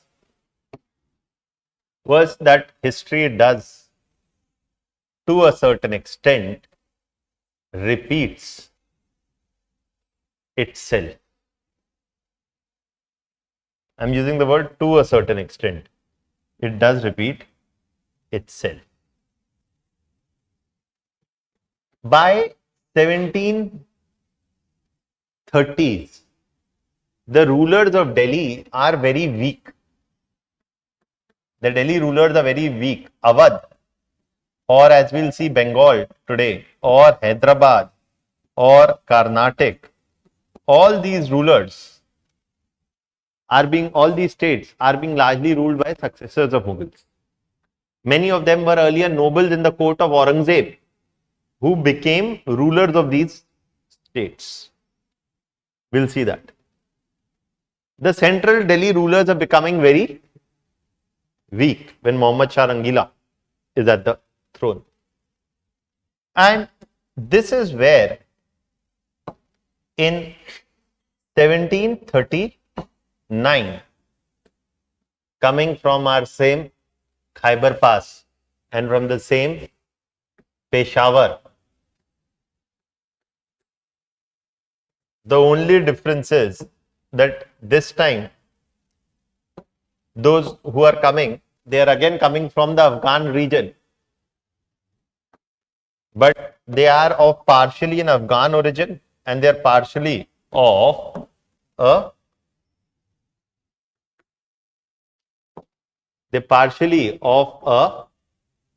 Iranian origin. So these rulers who are of this Iranian come Afghan origin, they see an opportunity, like Babur saw, that the Delhi rulers are weak. And let me tell you this, I have not told you this. The Mughals, after they came to power, understood a very simple point, that right from the time of Akbar, later, understood the very simple point, that if you leave the Peshawar region unguarded, then it can pose a trouble to the rulers of Delhi. And this is what is happening in 1739, that the Delhi rulers have little or no control over territories around Peshawar and the areas around it. In the areas around it, and you would see that coming from the Khyber Pass, they would come all the way to Delhi, and in 1739 they plunder Delhi. The ruler this time was Nadir Shah. He is partly of a Persian origin, partly Afghan, and they plunder Delhi. It is in this plunder, apparently, देखिए, और ये कहा जाता है, I don't know how much of it is true, but it is said that Nadir Shah, when he reached Delhi, Muhammad Shah Rangila is like, take it, whatever you want to take, you take, don't plunder. You take whatever needs to be taken. Anyway, is not going to win this. You take. And Nadir Shah's troops were residing in Delhi for 3 days. The very first day, in the old Delhi area, the locals got into a fight with Nadir Shah's troops, and they managed to beat some of Nadir Shah's troops up. It led to a bigger fight. This is what happens in Delhi. Something doesn't change about the city. Eventually, the matter reached to Nadir Shah. So Nadir Shah ordered a plundering of the whole old Delhi also, and then obviously they eventually took what they came here to take, right? So, I mean, I don't know whether if Delhi people may have been more cooperative, whether they could have avoided the plunder, I don't know. They may still have plundered. It may only have been an excuse, But still, I mean, in Delhi, if you go, how many of you are from Delhi? You will understand. Rest will also understand if you're not from Delhi. In Delhi, if you go, every person is ready to pick up a fight for no reason. Absolutely no reason. They will fight over parking space. They will fight over cutting from right and left. They can fight over anything. You will only realize this only once you have witnessed things in action, right? And it need not always be a physical fight. It may only be a verbal fight. Suppose you bang into my car for no problem of, maybe it's not your fault, my fault, whatever, some accident, some collision, stop in the middle of the road, open their gates and start shouting at each other. Will block the whole road, right? The whole, if you go to Bangalore, somebody may bump, because Bangalore's traffic is notorious, right? Somebody may bump somebody's car, may accidentally bump it. They won't even stop. Nobody would stop, like, unless it's very serious. Okay, they'll see, oh, okay, go. You go, I go. Why? Because everybody's car has insurance. Here, before car is hurt, ego is hurt. Right? So, this is a fundamental problem. Not just the weather is dangerous in Delhi, people are also dangerous. I have always a very simple rule. If ever my vehicle or I accident or I may knowingly or unknowingly walk into a trap or conflict, I will just say sorry. मेरी गलती है. क्या करना है? पैसे कितने हैं? ले लो मेरा नंबर, मैं दे दूं. सॉल्व. जान रहेगी तो पैसा तो आ ही जाएगा. Right. So in Delhi, whenever you are dealing with people, sir, I am sorry. क्या कर? Sorry. Now, Nadir Shah's plunder is a very important event of 18th century India. Because when he plundered Delhi, Nadir Shah's plunder also was a symbolic blow to the prestige of the Mughal Empire. Nobody would take the Mughal Empire seriously after the plunder of Nadir Shah. All these, Awadh, Bengal, Hyderabad, Karnataka, they will all tell to the central Mughal ruler, tumse na ho paega. Right. The dialogue doesn't come from Mirzapur, it comes from India's parliament. You should remember. Okay. Please, public memory is very short otherwise. Okay. So, it leaves a symbolic blow to the prestige of the Mughal Empire. That's one.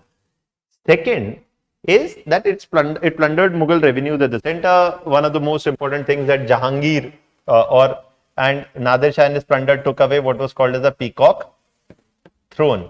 This peacock throne had been commissioned under Jahangir's time, weighed more than 100 kgs of gold and whatnot, and this is on which the Mughal emperor would sit, and it was very valuable. This is what had the Kohinoor also studied within it, and so Nadir Shah's army took the peacock throne also, which is again a big blow to the prestige of the Mughal Empire. Now apparently it was too heavy to be carried in one piece, so they broke it into multiple pieces so that they can take it with themselves, including the Kohinoor, right? And the journey of the Kohinoor is a super interesting journey. I'm just telling you, you can later keep a tab on it. I just told you that Nadir Shah took this where? In 1739. From whom? The Mughals. After this passed into the hands of the next Afghan ruler, who was his military commander for a while, Ahmad Shah Abdali. So the Afghans had it for a while. And this is in 1760s up till, and this is up till 1820s. Who had it? The Afghans had it. In 1820s, it passed into the hands of anybody? Ranjit Singh and the Punjab rulers. Because Ranjit Singh gave a refuge to the Afghan prince and said, okay, I'll give you refuge, you give Kohinoor. Ultimately, Ranjit Singh died in 1839, and after that, when the British defeated whom? The Punjab rulers in the Anglo-Sikh Wars, 1840s, by 1848-49, the British have it. Then it reaches there. Now Tharoor will get it back. Shashi Tharoor. Always been talking that Kohinoor, Kohinoor, Kohinoor. There in Kohinoor is just a piece of stone. But it is also a piece of prestige. Right? So some people say, to whoever the Kohinoor went, the Kohinoor ensured the demise of that empire. It is not a lucky, it is a very unlucky. I don't know whether it's lucky or unlucky. But through one stone, you can partly see the transfer of power in India. The story of Kohinoor is at a certain level the story of India for the last 300 years. Clear? Okay. So, no, I don't know whether somebody will ask this, but it can be asked because it's such an important piece of history. You just keep a tab on it. Wherever you read something about the Kohinoor, should know. I've tried to tell you some brief. What was I telling? Consequence. Yes, sorry. So, this consequence is a big consequence. The plunder of Delhi, the decline of the Mughal Empire, the rise of successor states. Some people say that the plunder of Nadir Shah is not a consequence of decline of Mughals. It is a cause. Now, this is nonsense. Please understand. Nadir Shah is able to plunder Delhi because the Delhi rulers are weak. Yes, if you will plunder an empire, it will further contribute to decline. But the primary thing that you have to understand that this is a symptom of the decline of the Mughal Empire. What? That Nadir Shah is able to easily plunder Delhi without facing any major resistance whatsoever. It is a symptom of the decline of the Mughals. Okay. Also, one thing that I'll explain later, that out of all these successor and rebellious states, one state, that is whom? Marathas. They will emerge as a very major power. As Mughals will become weak. Dekhiye, political power has two characteristics. One, it is a zero-sum equation. Meaning, if your power increases, my will decline. Okay. Nobody in US or China's administration believes that US and China can grow peacefully. There is enough space for both to grow. There isn't. Power and ego often are zero sum. It's not that you also increase your power and ego and I also increase my power and ego. It's not unlimited. It is limited. Zero sum. My increases, your decreases. Second, so why I'm saying this, and second is that power really likes vacuum. If one power declines, it is very likely that somebody else may be tempted to take its place. When the Mughals are declining, the Marathas are very keen and tempted to replace the Mughals as the next pan-Indian rulers. Why that happens or doesn't happen, all of that we'll see later. But that's also one thing to remember as a consequence. Done? So you can just quickly write down 2 points here and then we move on to the next topic. That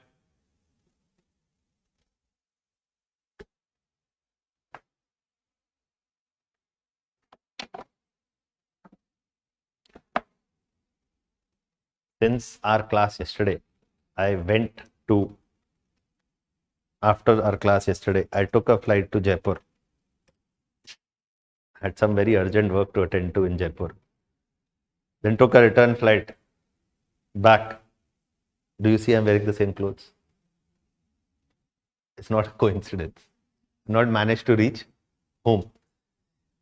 But only one thing why I'm telling you this is that consistency is important. It may be my good day or bad day. I can't impose that good day or bad day on 100 other people, right? And I can't say, नहीं sir, आज कुछ था तो मैं नहीं आ पाऊंगा. right? I may get 5 minutes or 10 minutes or some, but this is, see, all I'm saying is this examination demands not just intelligence, it demands consistency. Like a Rahul Dravid is what you need for this exam. This is not a T20 World Cup. It is a test match. And if you were to say the test match that lasted for 10 days, this would be it. Okay. So you need to be there on the crease every day, play your game, maybe not your best game, but still play good enough so that you don't get out. Play the game and then be consistent. What I'm saying is, if there is a day when you don't feel like studying, if in a normal day you studied 6 hours, that day you study 2 hours. 2 is better than 0. And you can never, and please don't assume that if I don't study for 3 days, the next 3 days I will compensate for the last 3 days. Won't never happen.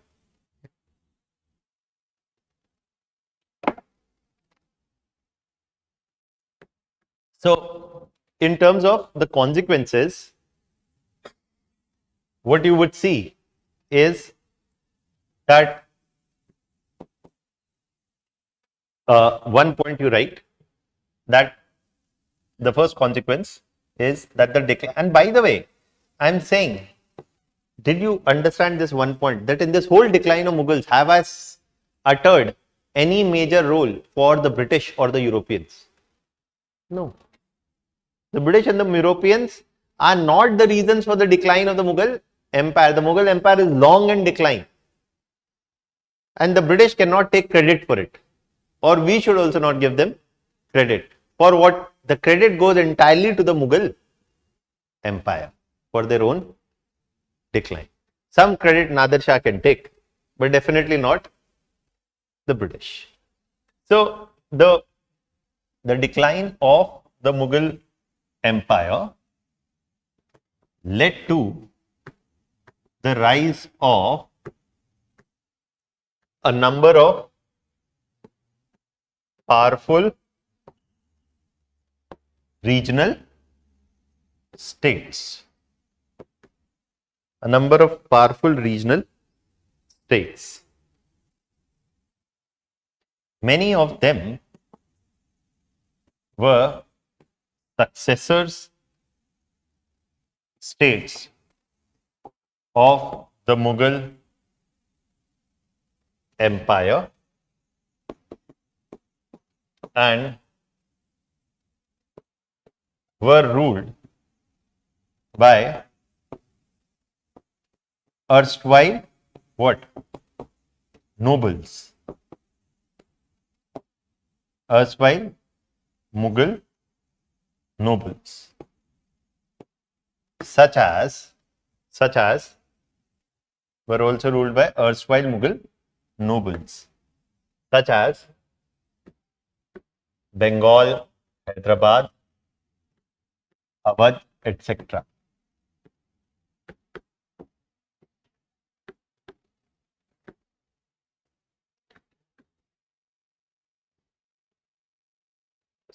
Second, or further you write, sorry, here itself, that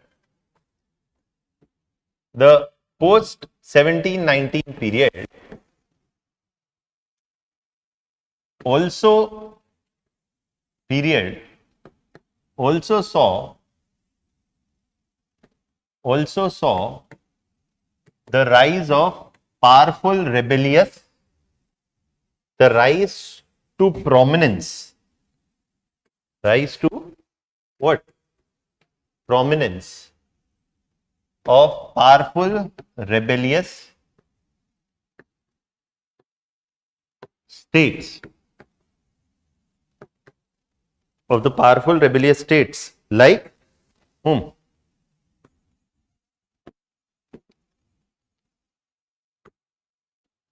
Like the Marathas,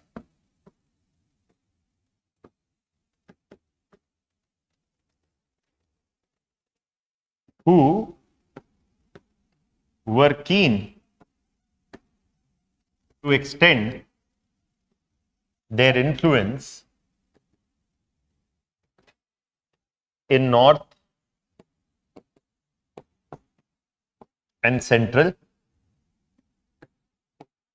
India, who were keen to extend their influence in north and central India. Next point, who were keen to extend their influence in north and central India. Next point is that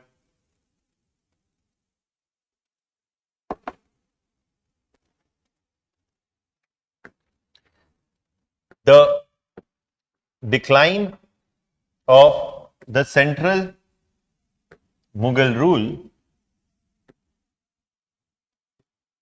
or rulers paved the way for what? Paved the way for the plunder of Delhi by Nadir Shah. Paved the way for the plunder of Delhi by Nadir Shah. Paved the way for the plunder of Delhi by Nadir Shah.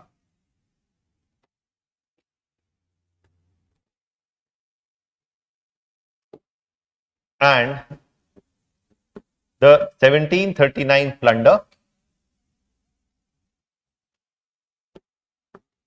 not just was a financial drain,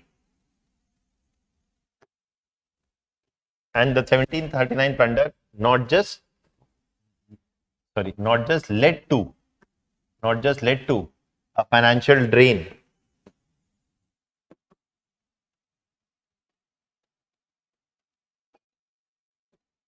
from Delhi, it also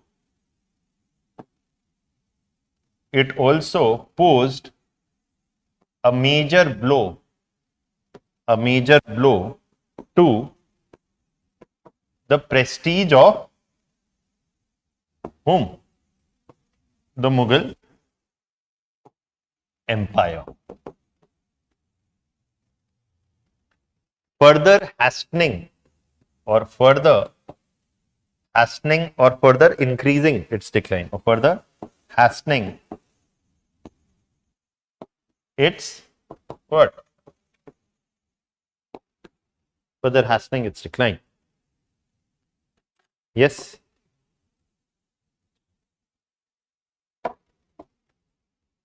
Further hastening its decline. Yes. This completes this topic. Any doubts still here? Okay. Now, quickly, the part that I enjoy. There are certain parts that I enjoy teaching. We'll move towards it when we talk towards Bengal. In Bengal, देखिए, now I told you there are a number of these regional states. So we'll cover the important ones. Bengal, Hyderabad, Carnatic, Mysore, Marathas. Okay. So when we talk about Bengal, the period we are going to cover is 1720s to 1760s. Okay. The period that we are going to cover is 1720s to 60s. Here. And then we'll keep coming to Bengal again and again later. But here, the first thing that we are going to cover is a brief background about Bengal. Then about some of the important things related to the causes and the consequences of key battles fought here. That is the Battle of Plassey, which was fought in 1757, and the Battle of what? Buxar, fought in 1764.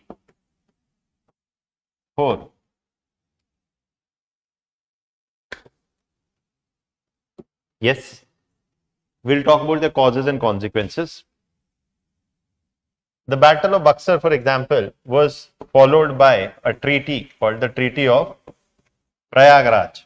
No, called the Treaty of Allahabad. When you make a joke, don't sound like you are joking. That's the way you stay safe. So, the Treaty of Allahabad, that we'll talk about. And the Battle of Plassey is followed by what we call as the Plassey plunder. Okay. Now, from your examination point of view, we'll also briefly talk about one of the fascinating guys here. The man of all seasons, Robert Clive. Robert Clive's story is simply impressive. Deserves to be made into a movie. Impressive. I'm not saying he's the good guy. I'm just saying he's a impressive guy. Okay. Not everybody who's impressive needs to be good. Now, so from your examination point of view, causes and consequences related to them, questions can be asked in the mains examination. Plassey plunder, Treaty of Allahabad, questions related to their provisions are asked in the prelims examination. The role of Robert Clive is important from prelims point of view, partly from mains also, but from prelims. And then brief background, we'll be discussing certain things which are pretty important for prelims examination. What are those things? I'll keep telling you. Now, let's first today talk something about a brief background of Bengal and a couple of things which are not just about Bengal, but about 18th century India.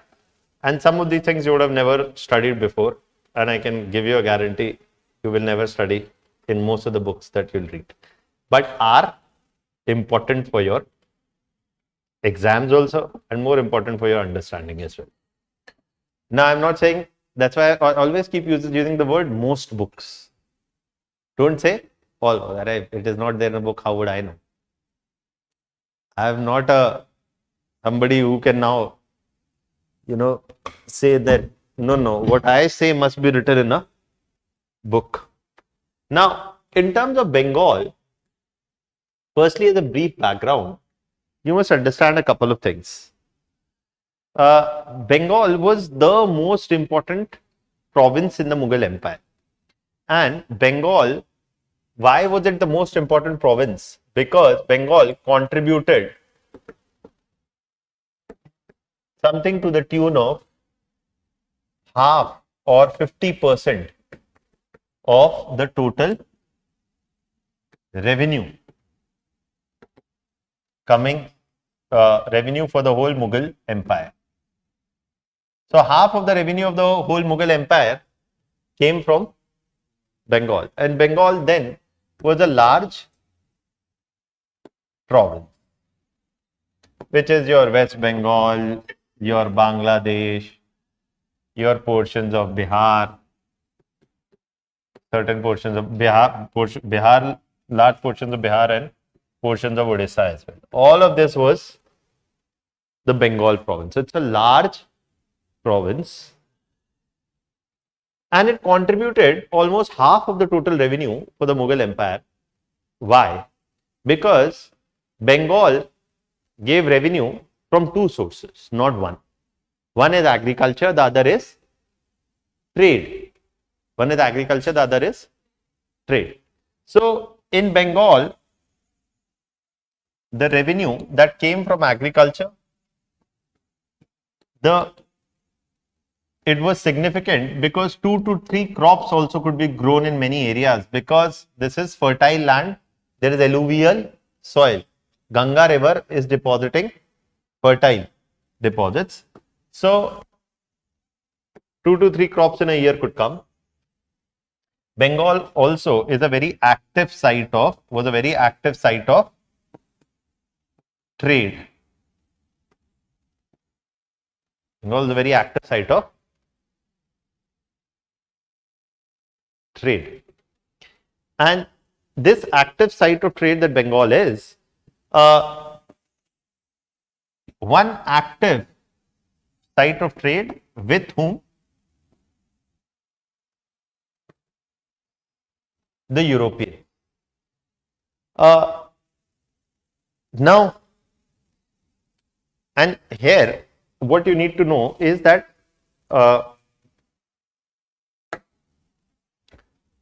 that if you see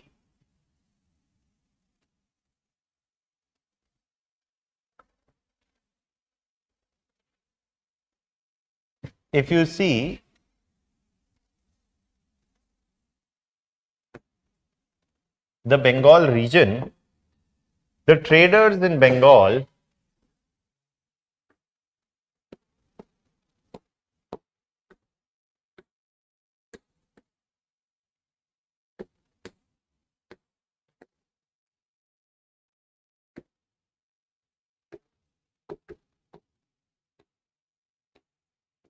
bad map. Why should we always look small on the map?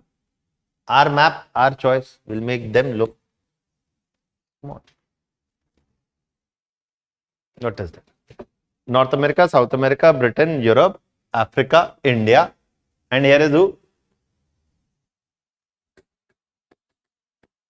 China. Here you can say is Burma or Myanmar. There is Thailand, there is Malaysia, there is Indonesia or whatever. Okay. There is Cambodia, Laos, Vietnam. Now, what I want to tell you is that firstly, when the Europeans are coming, firstly, when Bengal is an active site of trade, one point I'm telling, nobody is going to ask, but just so that you should know something, which you can later connect to medieval, is that Bengal was an active site of trade, not just because of trade with the Europeans, which happened through which route? Through the sea route.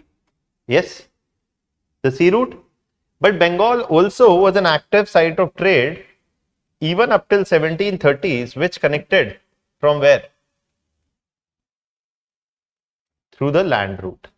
For example, Sher Shah Suri had built the Grand Trunk Road or the GT Road, which extended from Bengal all the way to Peshawar, and Peshawar into Afghan, and Afghan into Central Asia.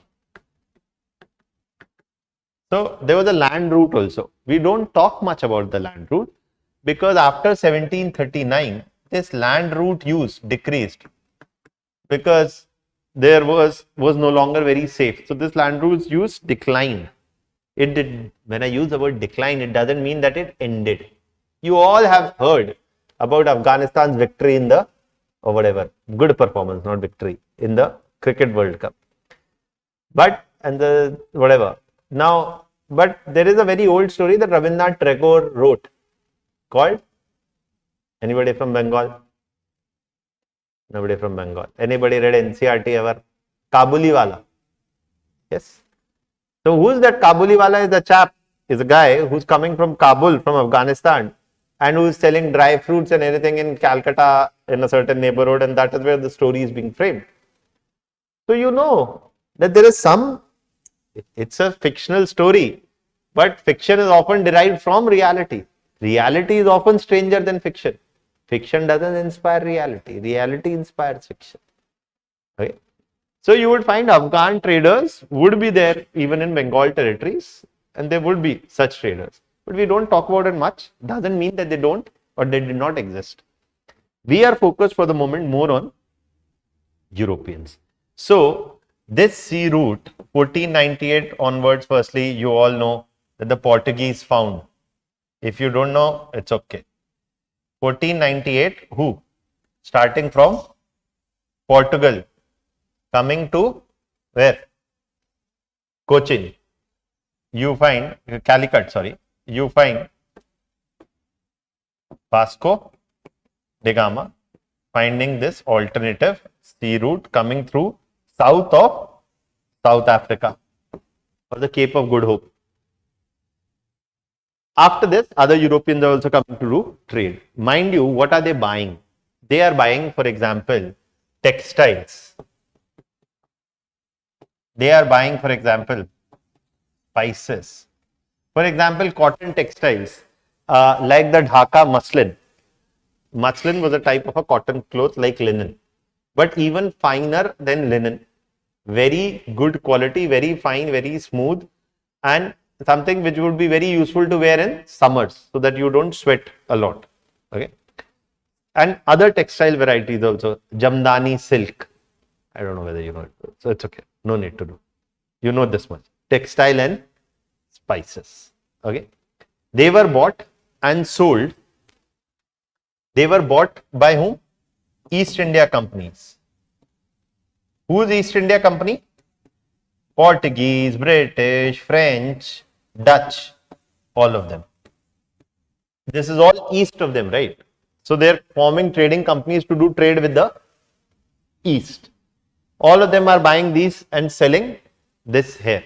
This is a hugely profitable trade. This is not trade where you buy in 100 rupees and you sell in 120 rupees. This is trade where you buy in 100 rupees and sell in 5,000 rupees. For example, when the Portuguese, let me just tell you this. This is where the real fun is. When Vasco da Gama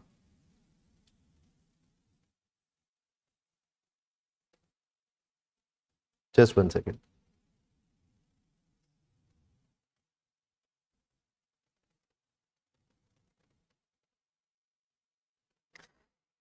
When Vasco da Gama did his first journey, it took him almost 1.5 to 2 years to reach, because he's figuring out route, this, that, etc. He came here almost just bringing gifts to the rulers of Calicut, giving them gifts, and in return buying only one commodity, and that is black pepper from the traders in Calicut. Took this black pepper and sold it in Europe, made 4,000% profit. That's 4,000%. 1 रुपया का खरीदा तो 400 रुपए में बेचा. समझ रहे हो? That is 4,000%. Right? So 400 times or 4,000 is one thing. Right? It's hugely profitable trade, and that's why all of them are forming trading companies looking to establish trade relations with the East, buy from East and sell in Europe. That's the logic.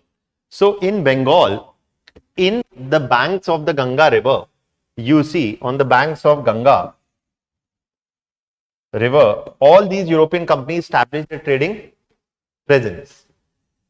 The British in where? Calcutta. The Portuguese in Bandel. The Dutch in Chinsuraya. And also the French in Chandar Nagore. These are the French, or these are the European trading ports. They are all located on which river? The Hooghly River. And all would be located on the Hooghly River if the river would go like this. They all were located on the river, very close to each other. A couple of 30-40 kilometers. On one bend would be a British post, on the other European, on the other French, on the other Dutch. They are located close to each other. All of them are there doing trade. Now, let's delve a bit more into what are they buying and selling, because this has been partly asked in the prelims examination and will be asked again, definitely. Because even a 8th standard student knows they are buying textiles and spices. We should know a bit more. So twice or thrice question has been asked in prelims about which goods are native to India. That's one way of asking these questions. The other question way is also that I'll tell you in some time. So for example, if you look, wheat, rice, are they native to India? Native means something which was available in India indigenously, was not brought by somebody coming from outside India, or occurred in India naturally. Did wheat and rice grow in India naturally or natively? Yes, wheat and rice both. there are many indigenous varieties of wheats and rice. There are more than 300, 400 varieties of rice that grow in India. Okay. आपने बस एक वो सफेद ही देखा होगा, green, और आप जो उन्होंने देखा उन्होंने ब्राउन देख लिया, but there is black also, there is red also, there is God know so many varieties of rice. Okay, there is बड़ा राइस, छोटा राइस, मोटा rice, right? All varieties of rice, right? Because there are so many different geographies where rice is natively grown over thousands of years. It's a native variety. Wheat and rice, they are native to whom? India. What about cotton? Native to India? Yes. What about jute? Yes, that's also native to India. Now, what about black pepper? Native to India? Yes, it's native to India. Now, what about potato, tomato,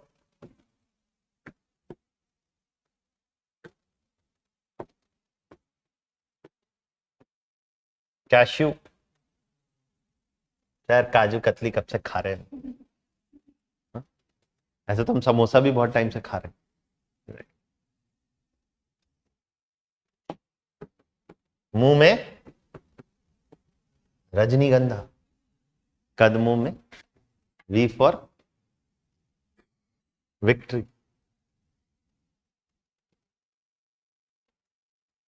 Nothing to take away from the credit of the victory of Team India, which was absolutely, obviously very good, great, everything. I enjoyed the match.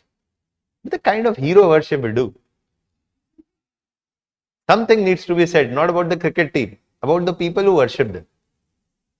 We have enough gods to worship. Let's keep it for them. People who are selling betting apps, I'm not saying it's their problem. I mean, if they would not sell, somebody else would. I agree. All I'm saying, they are also like somebody else. That's all. If you are selling betting apps, what are you selling? Right? It's okay. There's no harm in selling betting apps. You are sensible enough to decide whether you want to bet or not. You want to build your team on Dream 11 or 1x bet or this bet or that bet. You bet. That is your call. You must be responsible for your stupidity, not a Virat Kohli. Right? But Virat Kohli is also just like anybody else. Okay.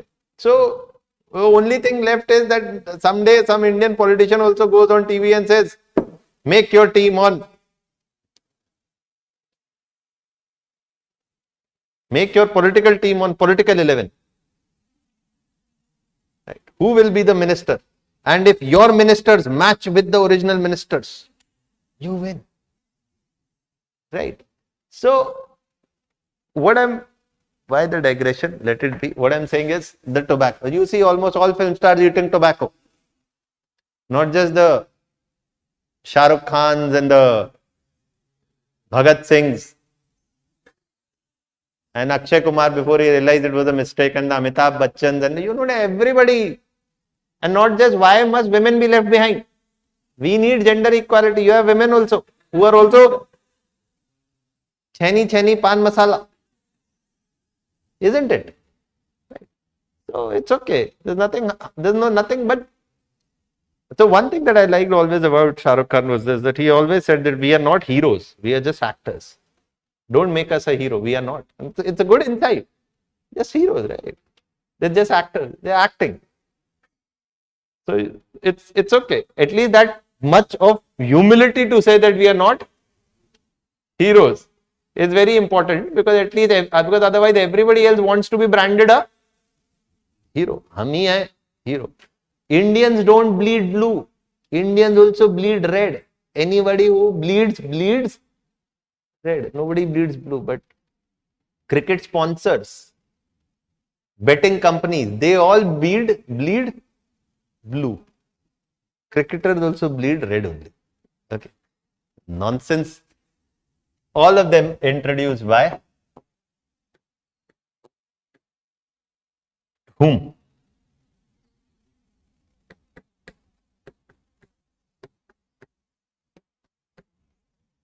Portuguese. All of them introduced by Portuguese.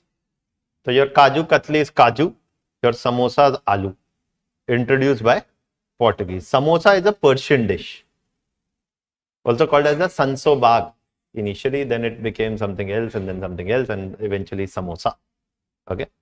So samosa, when the Persians made it, they made it with dry fruits and meat also. Aloo was not really a big part of the Persian samosa. If you go to Central Asia, if you go to Kazakhstan today or anywhere, you will find the samosa there. It looks like the samosa, just doesn't taste like one. It doesn't have aloo in it. And for an Indian, a samosa without aloo is not samosa, especially for a North Indian, right? Because whatever is North Indian is Indian.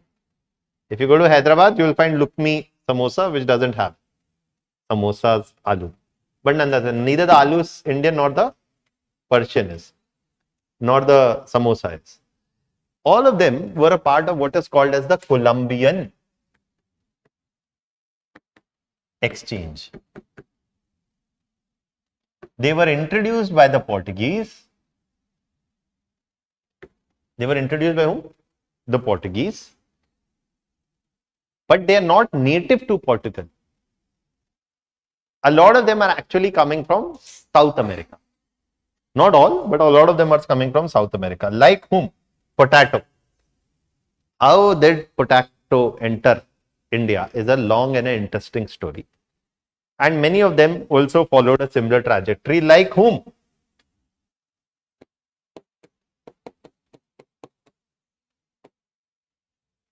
Portuguese.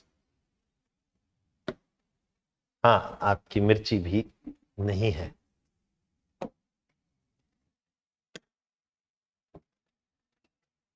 It is from whom? 6 years before 1498 is 1490. 6 years before 1498 is 1492. It is in 1492 that you would find what? It is in 1492 that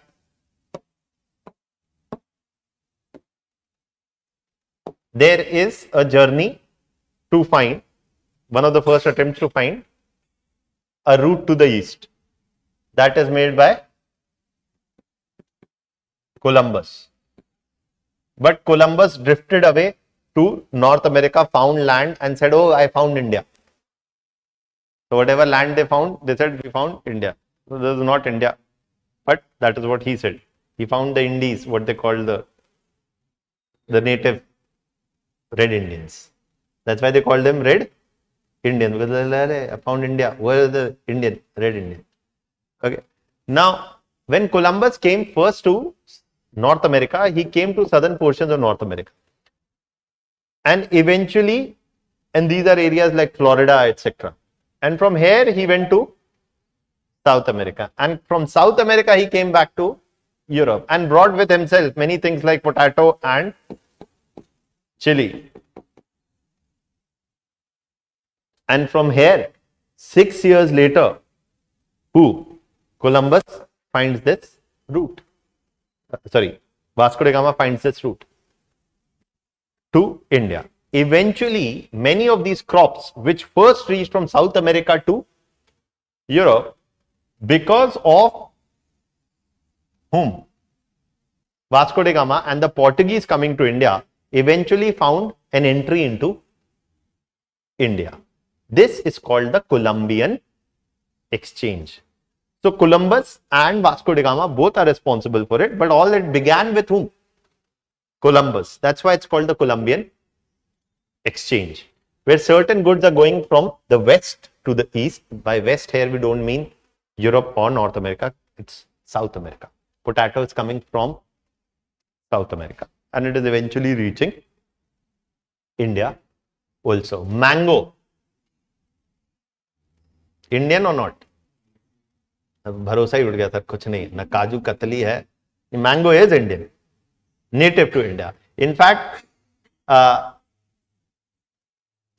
The Europeans had never eaten mango for a long time, or had never eaten mango for a long time, I mean, in the past 300, 400 years. And first, when they were introduced to the mango, they're like, how do you eat this? Knife and fork.